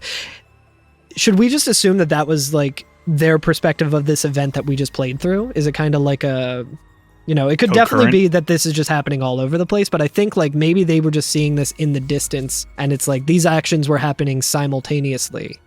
I kind of get the idea that we're seeing two concurrent events happening that are kind of like isolated. Yeah. And like as in like Saz and Lightning do not know anything about Snow and Vanille and Hope. Right, they don't know anything about it, but I'm wondering if they had seen it earlier when we were playing as them. Because when the Trussway gave out was at the same event or not, but yeah, I think it might not have been just because of. We saw I think we saw another explosion for the other one. Okay, yeah. They feel very different in terms of the area that they were in, I guess. Yeah. But. Either way, shit has gone very south all over the place, and Saz kind of points that out by saying it's an out-and-out massacre.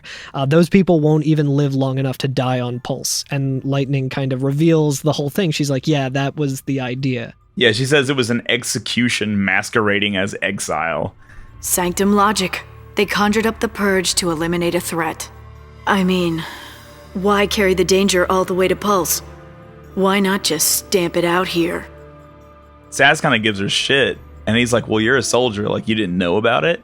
And she's like, well, I'm one of the Guardian Corps, right? That's the group that she's part of, and not PsyCom. She's like, no, this whole thing is PsyCom's deal. I don't know what they're up to, and this is their thing. Like, I didn't do this. Yeah. And she mentions that they're like, private Sanctum troops is what she describes PsyCom as well. Yeah. And Saz is like, well, a soldier's a soldier, right? You just tell them what to do, and then they do it. It's not like you're actually better than they are or anything. He's like, and he says something along the lines of like... He says, tell a soldier to kill an enemy, and you really think it's going to matter what uniform he's wearing? And then Lightning points to a dead soldier that they killed, and she says, might have mattered to that one. Couldn't shoot, got himself shot instead. Which... Oof. I don't know if I feel like that's a little unfair on her part, but I get it. For sure. It's very this shitty. This is her self-reasoning to help her cope, I guess. I think so, yeah. It's just like, this is what I tell myself kind of thing. Yeah. But then a cool-looking enemy swoops in to fight Saz and Lightning while they're on this ship, right? Yeah, Saz keeps trying to get more information out of her, like what her angle is, I guess, and she's just ignoring him. She just doesn't... Yeah. She left it at, like, no, we killed that guy.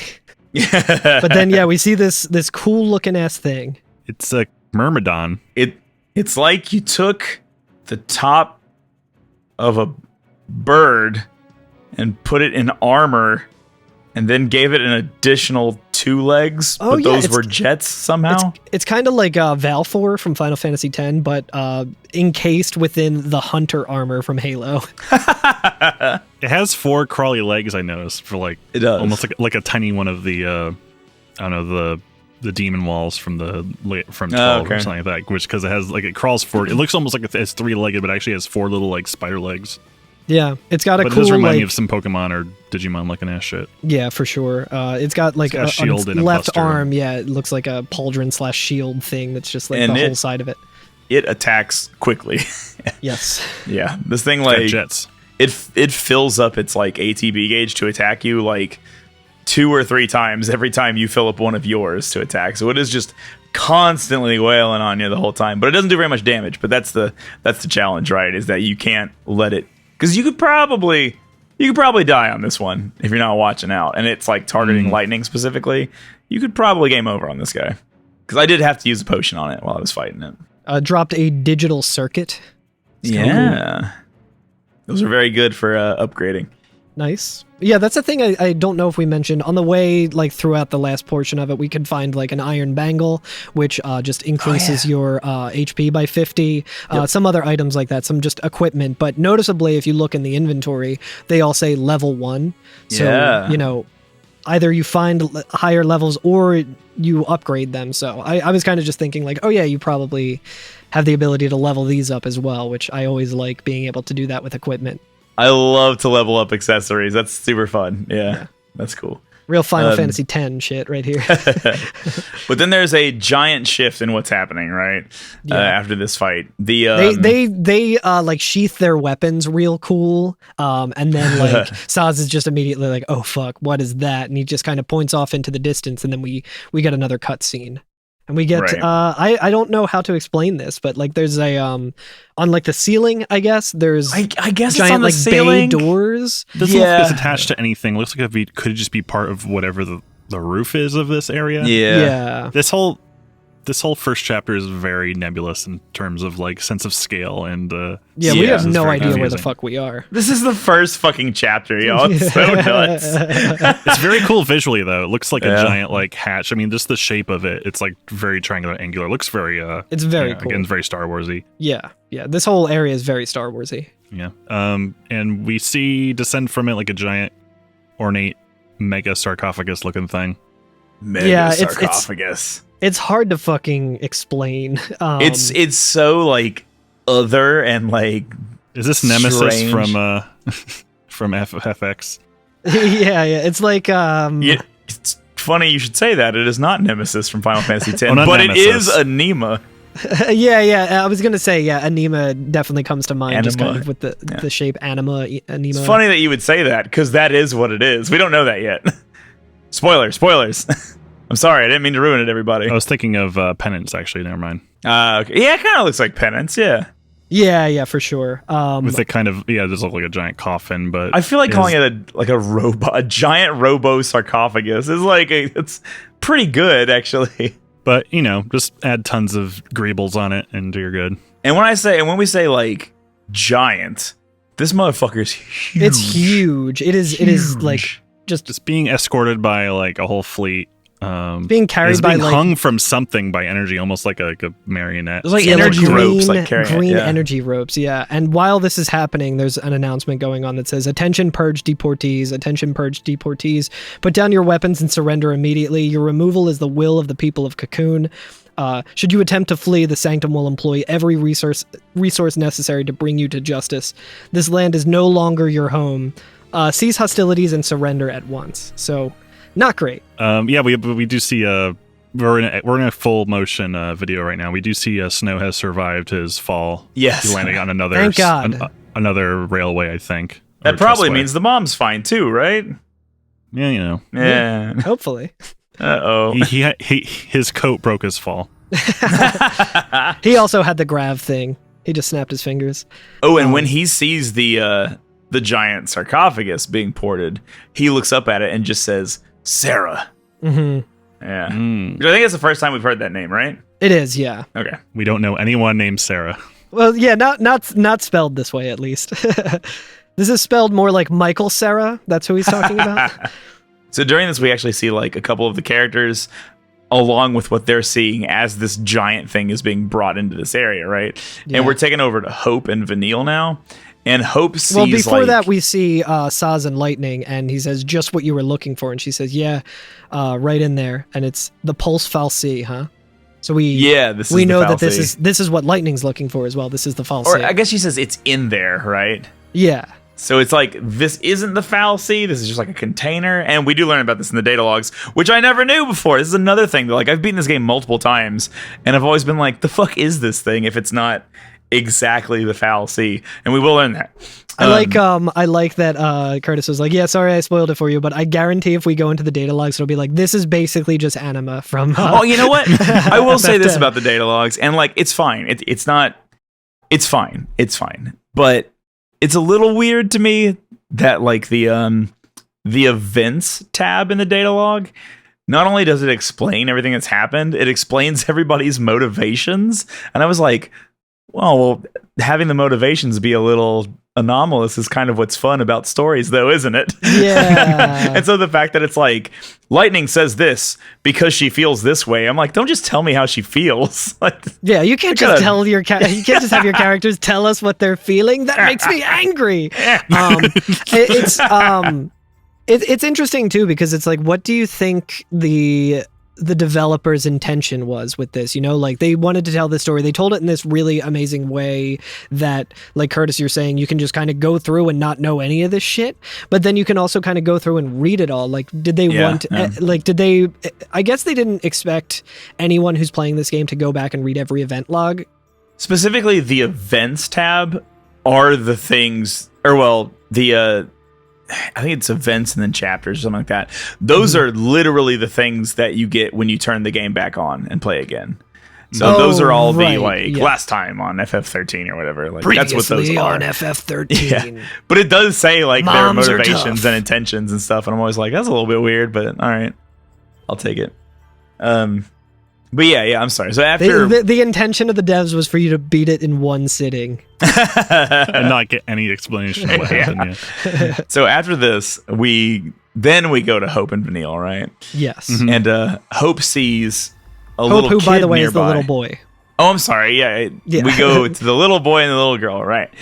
And he sees like another little kid nearby, right? Well, he's not wearing his cloak anymore. Yeah, he took off his cloak. And he's wearing his cool outfit. Yeah. He's got his fresh ascot. He does have a fresh ascot and a cool little jacket. Behind him we see the cloak fall as well, because Vanille just took off hers as well. And we get like a better look at both of them. Vanille's very cute. She's got a cool fur skirt thing going on. Yeah. She's got a lot of right beads. Before they take off their robes, he sees that little kid next to them who's like who's like crying to its mom, right? And it's like, oh, mom, I'm so scared, blah, blah, blah. And he sees that, and like having just lost his mom, he's like once again a little bit lost in thought and a little spaced out. And then we see Vanille like throw off her robe or whatever, and we see her kind of get up, and it kind of shakes him out of his like little trance. She's got good style, and she immediately hands him a gigantic gun. Yeah, she does. She says, "Here, it's too much, isn't it? Face it later."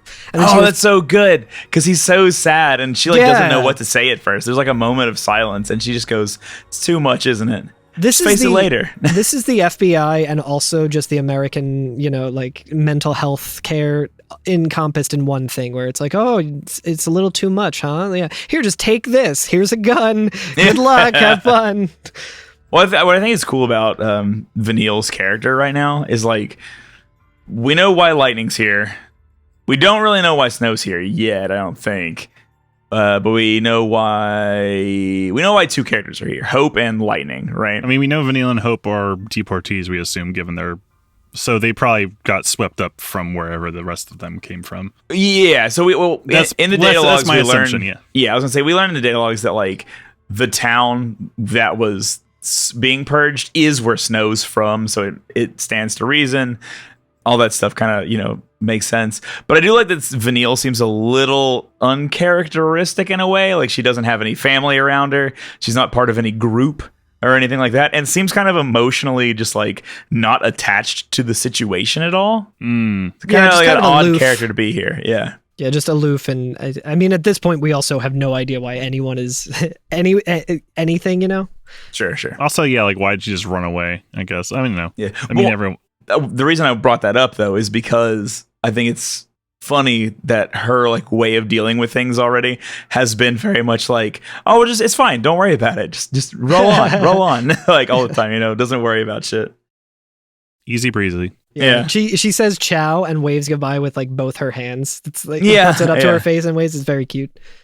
And she Hope runs after her, right? Yeah. And he drops the gun. He just drops the gun and is like, wait. And like the camera kind of lingers on the gun on the ground for a second. That gun would have been useful. Yeah, right. And then there's more. We'll find out next episode what his weapon is. I'm like, well, that gun was that gun might have been a little bit better, my dude. But as he's running after her, we get more narration from Vanille. And she's like, oh, you always said that you liked it when I smiled, but the truth is I was always afraid. I was very afraid, or something like that. Yeah. Or something about like how fearful she is, which I like, because she is very ooh-woo, very bubbly. But in narration, she's like, no, I'm just doing that because you'd appreciate it. I'm horrified, yeah. I am it's actually more for horrified. You than me, yeah. Yeah. It's a defense mechanism. Yeah. I like that. But yeah, we're back over at the freighter with Saz and Lightning. Yeah. And Saz asks, so how do you figure that Pulse Fal'Cie is different from the Sanctums? Yeah. All things being equal, I'd just soon keep wondering. Yeah, and Lightning, again, very characteristic of her already. She just says, time to jump. And like she's just ignoring him, even though he's like, hey, I would really like to know some answers to these questions. And she just unless he was talking to the Chocobo, because he could have been talking to Chocobo. Because we do see a cut of him just holding the Chocobo chick, completely distracted by the fact that she just jumped off. You get to see his low poly fingers, which are kind of weird. Little like square cigars. Yeah. Yeah, I guess he might have just been talking to the Chocobo. But Lightning says, time to jump. She does some cool ass fucking, a swan dive, does some flips and shit. And then it's very superhero landing, the 3-point landing. Yeah. Mm-hmm. She turns on the GravCon during the jump and then like uses that to like land and not get splattered all over the place. Yeah. And Saz is just like, damn, like, well, if she can do it, we can do it, buddy. And he is this when he starts? Yeah, he tries. He has to, like, a real Laguna moment from FFXIII. Yes, yeah. He tries to like climb down. He's just on a platform. He's basically on a high dive. We're like 100 yards above. We're way up in the air, super high. Like he's trying to get in the shallow end of a pool. Yes, yeah. I mean, have you ever been on like a really high dive, like a 35-foot high dive? I did that once as a kid, and I really liked to be, like thrill seeking and stuff as a kid. Like I loved roller coasters and shit like that. And I went to the 35-foot high dive, and I was so afraid I had to go back down the ladder and pass everyone who was in line behind me. It was very not a great moment. So I can totally respect him gingerly trying to lower himself down, but he just slips and falls. But luckily he lands in like the gravitational field that was left when Lightning landed. Yeah. And then nice of her to leave that for him. I was wondering about that. I was like, is that happenstance? Was Lightning perfectly fine with leaving this man to die? Probably. Yes, I'm pretty sure it was probably happenstance. She's called. Like, why did Saz think like, yeah, we can do it too? Like, what gave you that idea? It's like, wasn't your whole thing that everything she's doing you wouldn't do and also can't do up until this point? But hey, sometimes, to get the courage and stuff, you got to tell yourself stuff I do like him belly flopping into this little cushion. He does, Which probably would have scrambled his internal organs. Oh my gosh, it would have fucking turned him into a puddle. Yeah, just a hard stop. This is how Princess Di died, honestly. It's just... and then the camera kind of just tilts up and we get a better look at that weird fucking giant Fal'Cie containing thing. Yeah. Did he mention what the thing's called? Oh, never mind. It's called the Vestige, and we'll get some more. Oh, okay, yeah. We'll talk about that. But scene goes over to Snow. Yeah, back to Nora time. Nora time. Snow is alive. Snow's alive. 0 out of 10 game. He's holding up Godot and just smacking the shit out of him. He smacks the fucking shit out of him. Like Godot was out, but Godot also alive because he kind of shakes out of it and looks like his shoulder's a little hurt. He has to crack it, pop it back into socket and stuff. Oh, dude, he makes some. We saw him get shot in the last FMV. He got actually hit by turret fire, but he's fine. Damn, dude, when he puts his arm back in, it makes the goopiest worst sound. I'm like, ugh, ow, shit, that fucking sounds awful. But yeah, they're kind of just wondering what about the rest of the team? Are they alive? Did they die? And Godot's kind of they didn't die. They couldn't have. He's not sure. He's not saying oh no, I was hanging out with them. He asks if they're okay, and Snow kind of looks away from him and doesn't say anything. And he's like, oh, they couldn't be dead. Right. And Snow's just yeah, of course not. Morale's low. Everyone's separated from the rest of the group. Yeah, and then Godot notices that Snow's kind of deep in thought, and he's like, dude, what's going on? And he just repeats to himself, get him home. Get who home? Yeah. And then Godot, I loved this scene. He's like, yo, toss me that. And Snow throws him a gun and then just immediately points it at Snow. Yeah. It's like, oh shit. This is the second time someone has pointed a gun at Snow. But then he kind of just laughs says, bang! No. Yeah. But he kind of just laughs and holds it away from him and says, so what are you afraid of, huh? You're supposed to be the hero. I hate it. I hate how everybody's fucking kissing Snow's ass. All he's done is get a bunch of people dead. He's killed a few. There's one thing I didn't notice. Right before Godot asks, toss me that, we see a quick shot of one of those the carrier. I think this is the one that maybe Lightning and Saz were on. That they just That's what I think. Yeah, because they jumped off of the one that they were riding and didn't steer it anywhere, and you just see it crash into one of the big hanging buildings in the background. Oh, I guess when I saw explodes. that, I think when I saw that, I thought it was the ship that just fucked everyone up. You know, because like it just got hit by the bazooka, and as it was like starting to crash, it fired at them and caused everything to crumble. This one is one of the freighter ones. Oh, okay, sick. Yeah.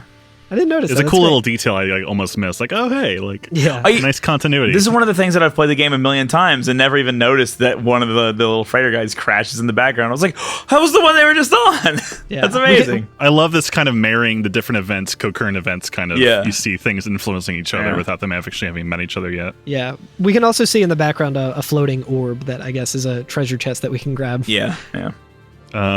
Speaking of which, behind us, I guess before we get to actually moving around. Oh, there's some more exposition from Godot. There's some more, Snow, right? Yeah. Snow Godot. Yeah, and he's basically like, oh, she's waiting there for you, huh? Your lovely bride-to-be, which means that Snow is either going to become a soon-to-be wife guy, or he's just a simp. He's simping for the falsy. It's like, I don't know which is worse, being a wife guy or being a simp, but... But yeah, and I assume that this is probably Sarah, right? Because he looked at the vestige and said Sarah. Yeah.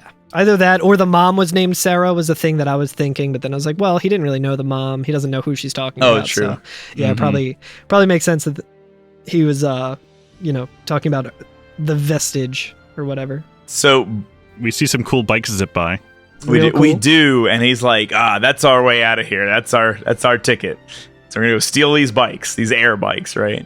Yeah. But like you were saying, there's like a floating treasure chest nearby.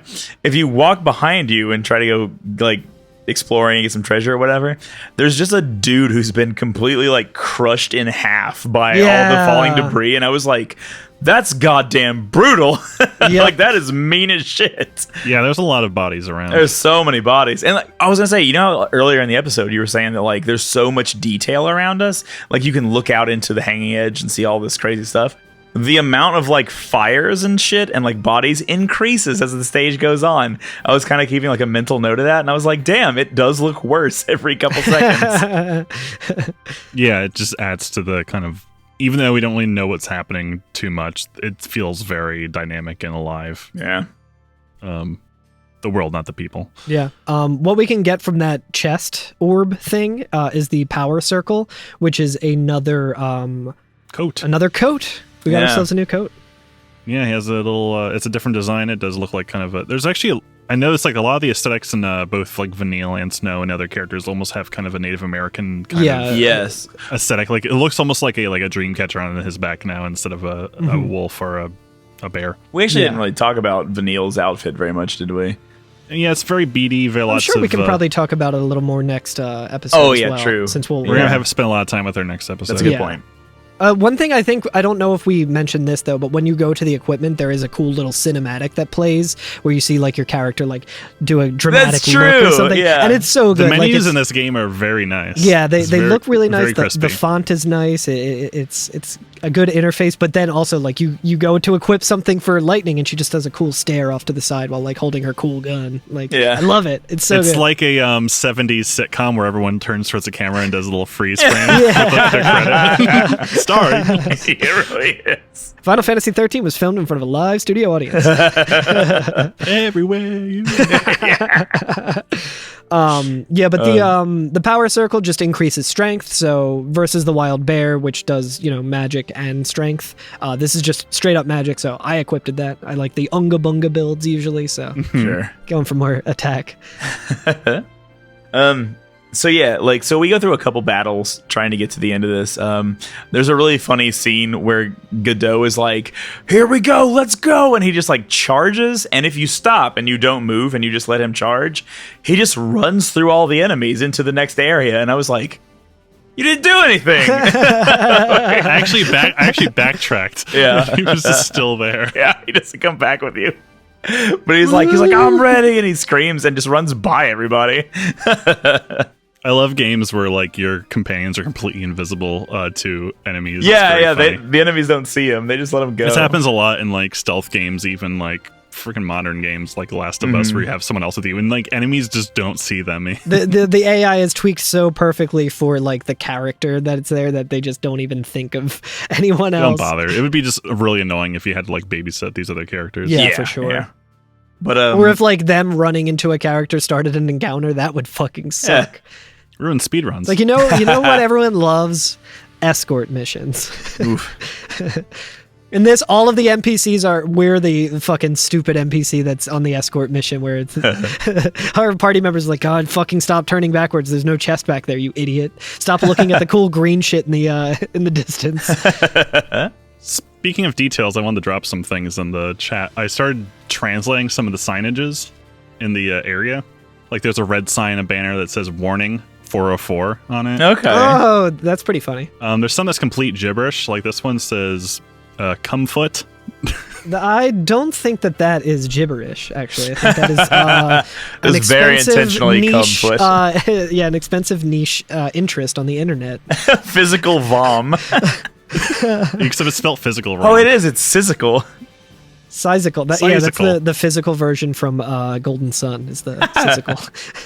But yeah, I've been keeping track of any time there's some text and trying to decipher it. It's been a fun challenge. Oh, that's super cool. Yeah. For the most part, most things say actual things. That's awesome. Cool. Yeah, you need to just start tweeting this shit. Mm-hmm. Oh my god, yeah. Try to get it up to the developers who are like, correct.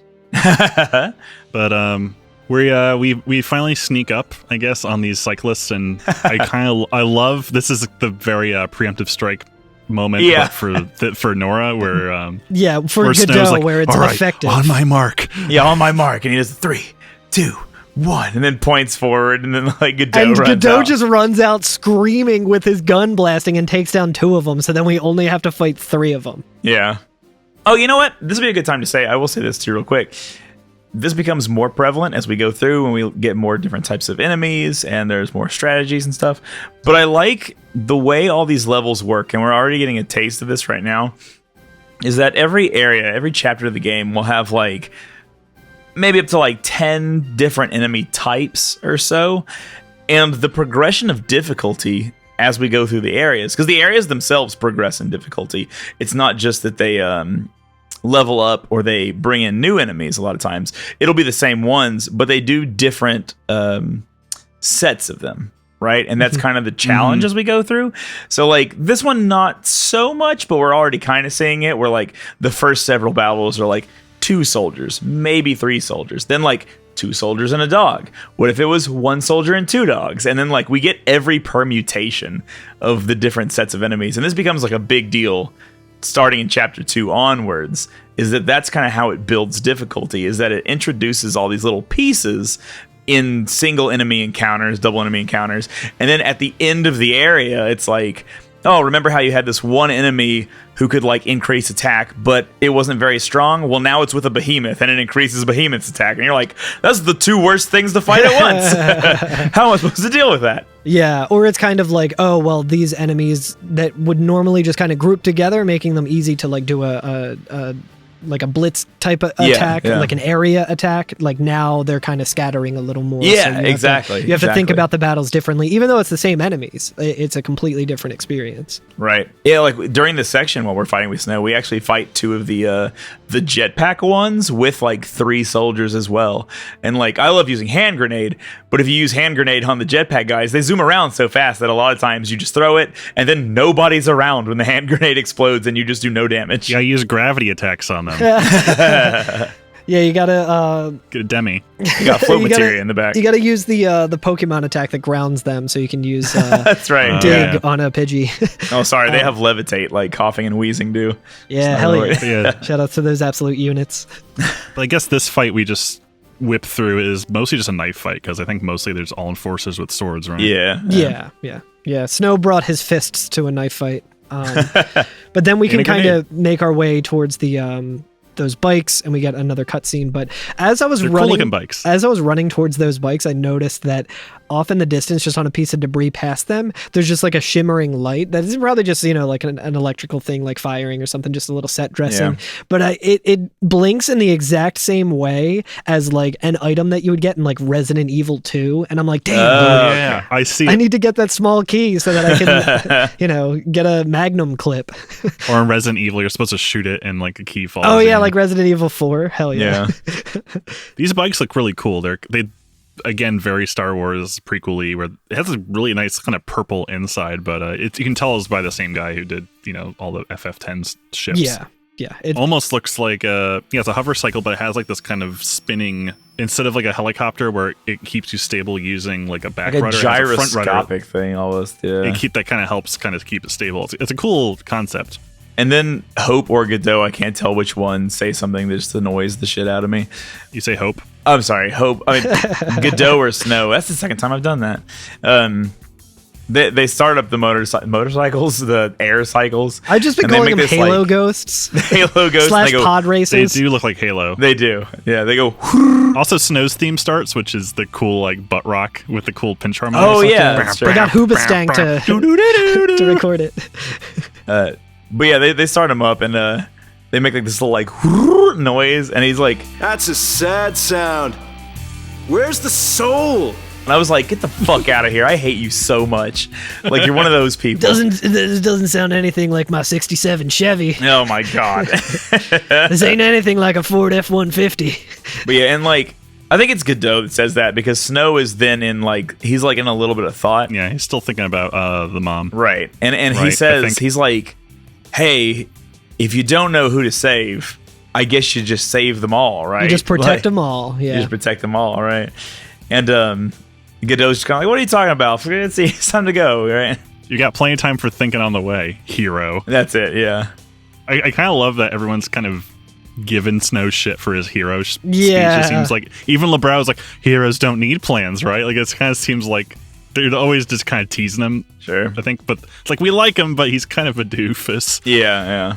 But yeah, they speed off, right? And they kind of like and we don't cut away to another scene. I think we actually follow them, and they kind of meet up with the rest of the. I think it's like the original group, right? That he asked for volunteers from. Yeah, I think this is the remainder. Yeah, the remainder and the rest of Nora. Because he's like, is everybody safe? Like, you know, these are the people who we left behind. Are they all right? They were originally, I think they were like originally panicking because they have to say like, "Oh no, hey, it's us! Don't worry, don't shoot." Because they're in enemy like ships basically, and like almost get shot by their own guys. And yeah, it looks like they're on one of these like cargo ships as well. So I guess this is. Looks like it's docked somewhere, though. This answers the question that we had a little earlier when we were like, how did Vanille and Hope get here? And they're here as well. Like it like Nora actually did their job and got everyone onto this ship, I guess. Mm-hmm. Aside from the people who, you know, fell to their deaths. But many Bothans died to get us this ship. But yeah, the members of Nora are kind of having like a chummy reunion, and they're like laughing about some stuff. They're like post-battle bragging, like, "Oh man, got to shoot so many or whatever," you know. Since when do you care about kids? Says Godot. Yeah, and he says like a favor for a friend. Yeah. All right. And then several feet away, we see Hope just fucking seething, like looking at this dude, like having a great time, and just being like, "You son of a bitch!" Like you can like see how fucking pissed he's doing the Arthur fist. Yeah, because he just saw this guy fail to save his mom, and like in his head, he's like, "No, my mom died because she followed this fucking idiot." Like, he is responsible. Like he gave her a gun and allowed her to follow him to her death. Right. And so he's just like fucking pissed as shit. And Vanille's behind him and is like, "Didn't you have something to tell him?" Yeah. All right then. But I'll go with you. What? And she's kind of just like, "Hey, I'll go with you. Like, I'll help it's you." Very sweet. She's like, "I'll go with you too. if you want." Yeah. But yes, I think the rest of Nora is still just like chumming around. Mckee and Yuge. They do their Sentai Man, like the Army's No Match for Nora, like shoulder bump. I hate that so much. I love that so much. Do you like it? And here's They're such why. kids, but because he's just like, oh, is everyone all right? Like, that's an obvious question. They do their fucking Venture Bros bullshit of putting their fingers together and saying, go Team Venture. And then LeBro just smacks them fucking both in the back of the head in one swoop, like with one hand, and just says, grow up. Like, I love that. I love that you hit that. Some real Palom and Porum energy there. Yeah. All accounted for. Okay. Let's keep it that way, all right? And he's off to the Vestige, right? He's getting ready to head out. Yeah. I think that's the first time we hear the term Vestige. It I is, think so, yeah. I'll swing by the Vestige. Unless it was in the data log. I don't know if we've probably keeping on top of this. Anytime we make a mistake or say something before we're supposed to in this season, it's because of the data logs. Well, you know what? I have been doing that kind of on purpose, where I'm just like, well, it's part of this section. I think it's okay if I say it now. Yeah, absolutely. It's in the data logs. Yeah, absolutely. I'll swing by the Vestige. Keep the kids out of trouble. You got it. Say hi to the missus for me. You go skirt chasing, I take care of the kids. Some husband. Yeah, and then Snow's like good-natured with it too. He's like, dinner's on me. Like, you know. He goes, oh, it better be home cooking. It's so dumb, but I like it. Yeah. And then Yuge is like, when's the wedding, lover boy? And then Snow's like, don't worry, none of you are invited. And I love this because LeBro's just like, hey, what about me? Like, I'm the cool one. Like, yeah, don't invite these fucking dorks, but I'm cool. Yeah, this is happening as he's taking off, and yeah, he starts taking off, and it makes the very loud, you know, the soulless sound, and that's right as like Hope is being too timid to go forward and talk to Snow, and Vanille is just like, hey, like trying to like get his attention, but it's drowned out by the engine kicking up, and she like they both cover their ears, and that's when he kind of takes off. And then now we're in control of Hope. Yeah, just for this little last scene, we're in control of Hope, and really there's nothing to do except for like go forward. Like basically Hope and Vanille decide to steal the other like motorcycle, right? Yeah, like they're Godot's gonna take Harley. Yeah, they're stealing Godot's hog. But before we do, we get to walk around a little bit, and there's some like real fucked up shit, because in this game, like, you don't talk to NPCs by going up and like pressing a button. You just overhear what the NPCs say as you walk by them. Yeah. And there was like a little kid that I walked by who was just like, I think I'd rather have died with the other ones. And I was like, oh my god. Rough. Okay, so this place is called a Sky Bridge. Sky Bridge number 103. Ah, there we go. That makes sense. It does look like a bridge. But yeah, there's a guy who's like really mopey, but he has the doofiest, biggest looking sunglasses on. He's got a VR headset on. When we run by Godot, he goes, "Kid, stop running around!" Real lifeguard shit. But yeah, there's a guy at the end in one of the hoods. I thought it was pissing off the platform, but he was just holding his gun, because from behind you just see both his elbows sticking out. I did notice that the subtitles of like important characters are yellow, and then just the regular NPCs are in like white text, which is a nice.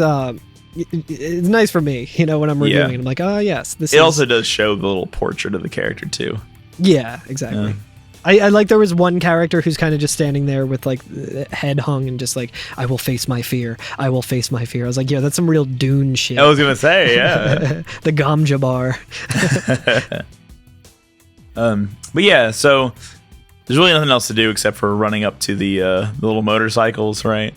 And as soon as we interact with them, we see like Hope and Vanille kind of discussing like, oh, we're going to take one of these. Like, I don't know what to do. And Hope's kind of like, I don't know. He doesn't know he doesn't know that he wants to chase after Snow. He like you said, he's timid, right? Yeah. And so he's like getting pissed at Snow. He's like, oh, you know, it's his fault or whatever. And she kind of like changes the subject. She doesn't cut him off, but she doesn't know what to say to him to make him feel any better.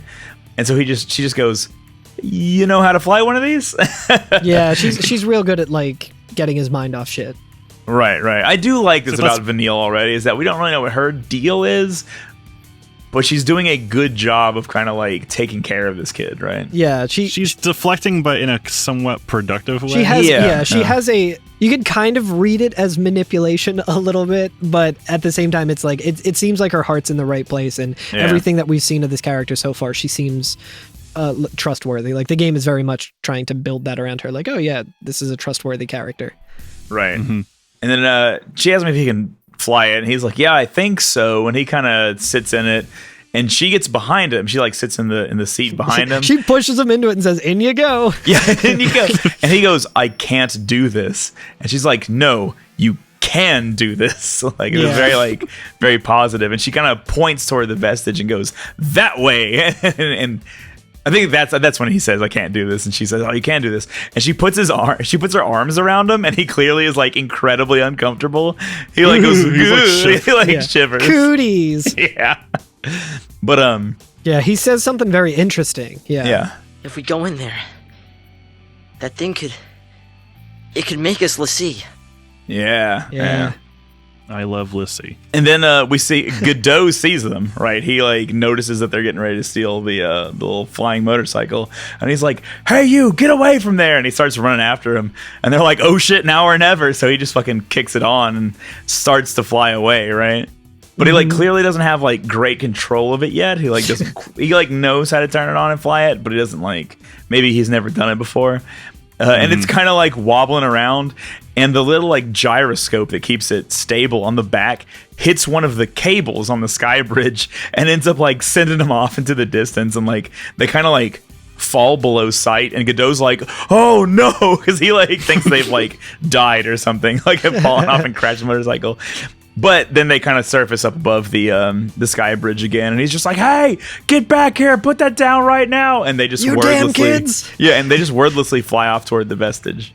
Yeah, and then we do get a little bit of narration from Vanille, and says, "The Pulse Fal'Cie, it held our future and our fate." Ooh. And that's the end of chapter 1, baby. Leaving it on a real evocative note, you know. If Godot had a hat, he would have pulled it off and stomped on it.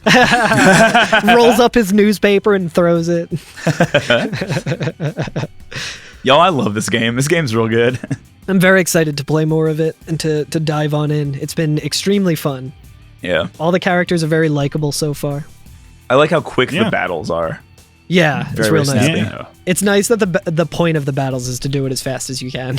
Yeah. I feel like to me, like it's very silly because like, you know, most of these games have been turn-based up to this point, but I am kind of like, yo, the speed of the battle just makes or breaks a Final Fantasy for me. I just want to be able to get, like, I want to do the battles, and I even love turn-based battles, but I want it to not take too long. Like, I want to just fucking smash through it. Yeah, friendship with Penance ended now. Beta Behemoth is my best friend. I was never friends with Penance. That was terrible. Remember when I didn't know that you could like rearrange where the commands were, and I had to scroll all the way to the bottom to use quick hit? It took me like 2 hours to fight Penance. Live and learn. Live and learn, you know? You know what? I said that I would never do that again. I was like, I'll never do this again. But now I've gotten all the achievements in FF1 and FF2, and I'm like, well, I may as well just do all of them. And I was looking at FF10, and I was like, dodge 200 lightning bolts, beat Penance.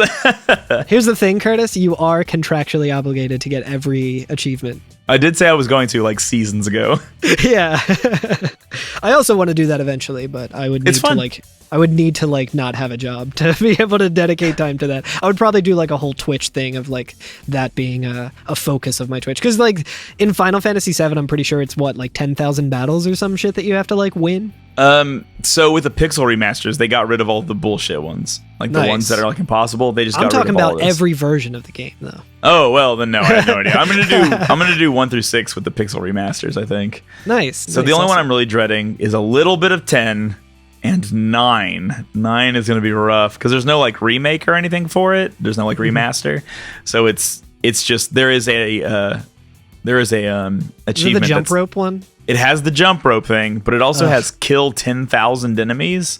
Yeah. And when I beat the game, I went through the whole game and beat it and killed about 600 and like got like almost all the achievements on it. And I was like, are you serious? That was everything? And I killed 600 enemies?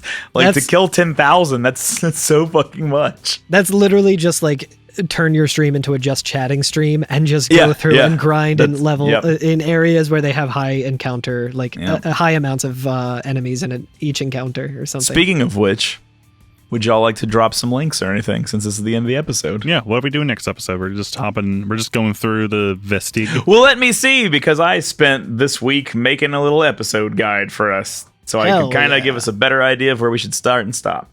We don't have to be married to this, subject to change, but I think it's pretty good.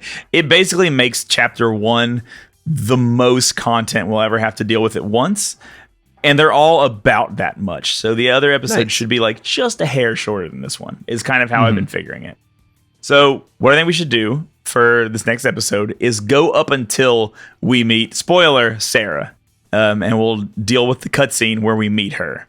And then save right after that. Because there's not too much more gameplay after that. But there's a lot of cutscenes after that. There's some flashbacks and cutscenes and all kinds of shit happens afterwards. We love a flashback. Love a flashback episode, which is every other episode in this game. So I think next time we'll do the vestige up until we meet Sarah. Cool. Sounds good. Sounds good. So if you meet Sarah, you've gone far enough. If you meet Anima, you've gone too far. So there you go. There we go. I was trying to think of what these stupid motorcycles reminded me of, and I think they reminded me of a fucking Windows Media Player skin. Yo, hell yeah. Oh my god, yeah. I know, the Xbox I think Live, I know the one you're talking about. Now I've seen that, yeah. That looks like it should have been a weird, like, pre-iPod device. The Xbox Live Windows Media Player skin. Yeah, wow. Exactly. I'm wondering if we listeners. can post this anywhere so that people can easily find it if they're listening to this years down the road. But yeah, just the Xbox Live, what is it, Windows Media Player? Yeah. Yeah. It looks like one of those weird, like, oh, we don't have, like, it's an MP3 player, but it's before iPod, and we just made these weird fucking pre-Zune even, just like fucked up, extreme looking devices. That's cool as hell. But yeah, I got nothing going on. I'm currently just trying to extract data from the game to make our lives easier, and also just for funsies. You are For doing some funsies magical work, I will say. And video game preservation, honestly. Yeah, I was able to extract all of the data logs, so we don't have to take screenshots. Bless. Love this. That's very helpful. We'll also probably figure out how we're going to handle all the data log stuff. Like, Curtis has obviously been reading through a lot of it and stuff, but I love it. I'm every time I can. There might be some It's stuff. more of this, it feels like one of those things, like, if we need something, we can kind of dip into it. Yeah, it's a good resource. It's a good, like, index to have, but, you know, we're probably not going to cover everything in the data logs, but we'll try and hit on important topics in it. And, you know, if you're familiar with the game, you might learn something new from it as well. I was pretty good today with going by what I said last time, where I was like, every time I hit a save point, I'll look at what data logs I've unlocked and then read them there. So that way I kind of space them out and it doesn't feel like I'm mowing through them at the very end or something like that. Yeah, just fucking... Which I'm telling you, there's so much interesting stuff in there that I never realized because I've never gone through them before. Incredible. How about you, Curtis? What you got coming up? I mean, you know, as always... Like, you know, Carl was saying at the beginning of last episode, this might be the first episode that you're joining our podcast. So if you'd like to, you can follow me on Twitter and Twitch at TwirlingCurtis. Just twirling without a G. Yeah, and we have a Discord. So yeah, you can find me those places. We're all hanging out there. Always hanging out there. I'm always looking. What if I'm not always chatting, but what if I wanted to follow you guys on Twitter or Twitch? Well, where would I go? I would politely recommend you don't follow me on Twitter because Twitter is very bad and I'm very bad at it. But I'm Carl Germ on Twitter. Go follow Good Pokemon Faces on Instagram. Yeah, follow Good Pokemon Faces on Instagram. That's something that my fiance and I have been doing, where we just find really weird renders of Pokemon faces in the anime and just put them up there. I said renders like it's, you know, we just find still images while going through the anime. It's pretty fun. It's a render. Yeah, and other than that, I'm on Twitch as much as I can be, which isn't very often because life is hectic. But I've been doing a new thing where I'm playing through Pokemon Red, trying to get a legitimate Pokédex without using like the missing no glitch or like rare candy glitch and shit, and trying to get every single Pokemon in it. Can you do that without trading? No, you can't. So I will be trading with friends of the pod. Sarah and Dave from Daycare Dittos, as well as probably Peter and Steven from Daycare Dittos, because they're all playing it as well. But only while they're also on bikes. Yeah, exactly. No, so I'm the only one who... So I've been extremely busy the past couple of years and haven't had enough free time to do all the shit that I want to do. And, you know, working on the podcast is also going to eat into that. So I was like, how do I make sure that I'm still streaming somewhat regularly, doing this fun Pokemon challenge that, you know, the Daycare Dittos podcast is kind of starting, and exercising more. And I was like, well, in my fucking capitalist pilled brain, I can just turn that all into one simple task, one fun project. So I've just been riding my exercise bike for an hour on some days and playing Pokemon. So far, I've only had one mishap with that where I caught an Abra, which was very cool because they're difficult to catch in the first generation. I paralyzed it. I got lucky. I caught it with my final Pokeball. Was very excited about it. And then I went to go and hydrate like a fool, as Curtis would have called me. And I dropped my controller. It swung. It hit my Super Boy. No! My Super Game Boy in my fucking Super NT and froze my game. I'm so sorry to hear that. So I lost that Abra. I've since caught another one who's named after the one that we lost, but that's been super fun. So, check that out. I'm also doing my podcast homework on my stream. And I also have a YouTube channel that I may eventually get around to uploading everything onto as well. Love this. I am Malform, MAL4M. I tweet sometimes. I may be sharing some digging processes from data mining, and that's about it. Some of the best emotes on Twitch as well. Not streaming too much, but worth it for those emotes. Yeah, like a Kernberry on our break. I'm trying to stay off the internet. God bless you. I wish I had time to stream. I spend my whole day staring at a screen already, so I try not to. No, absolutely. Understandable. Well, Alex, would you like to charge in guns blazing? Nice. Yeah, like a hero do. No, we're all heroes here. None of us plan anything.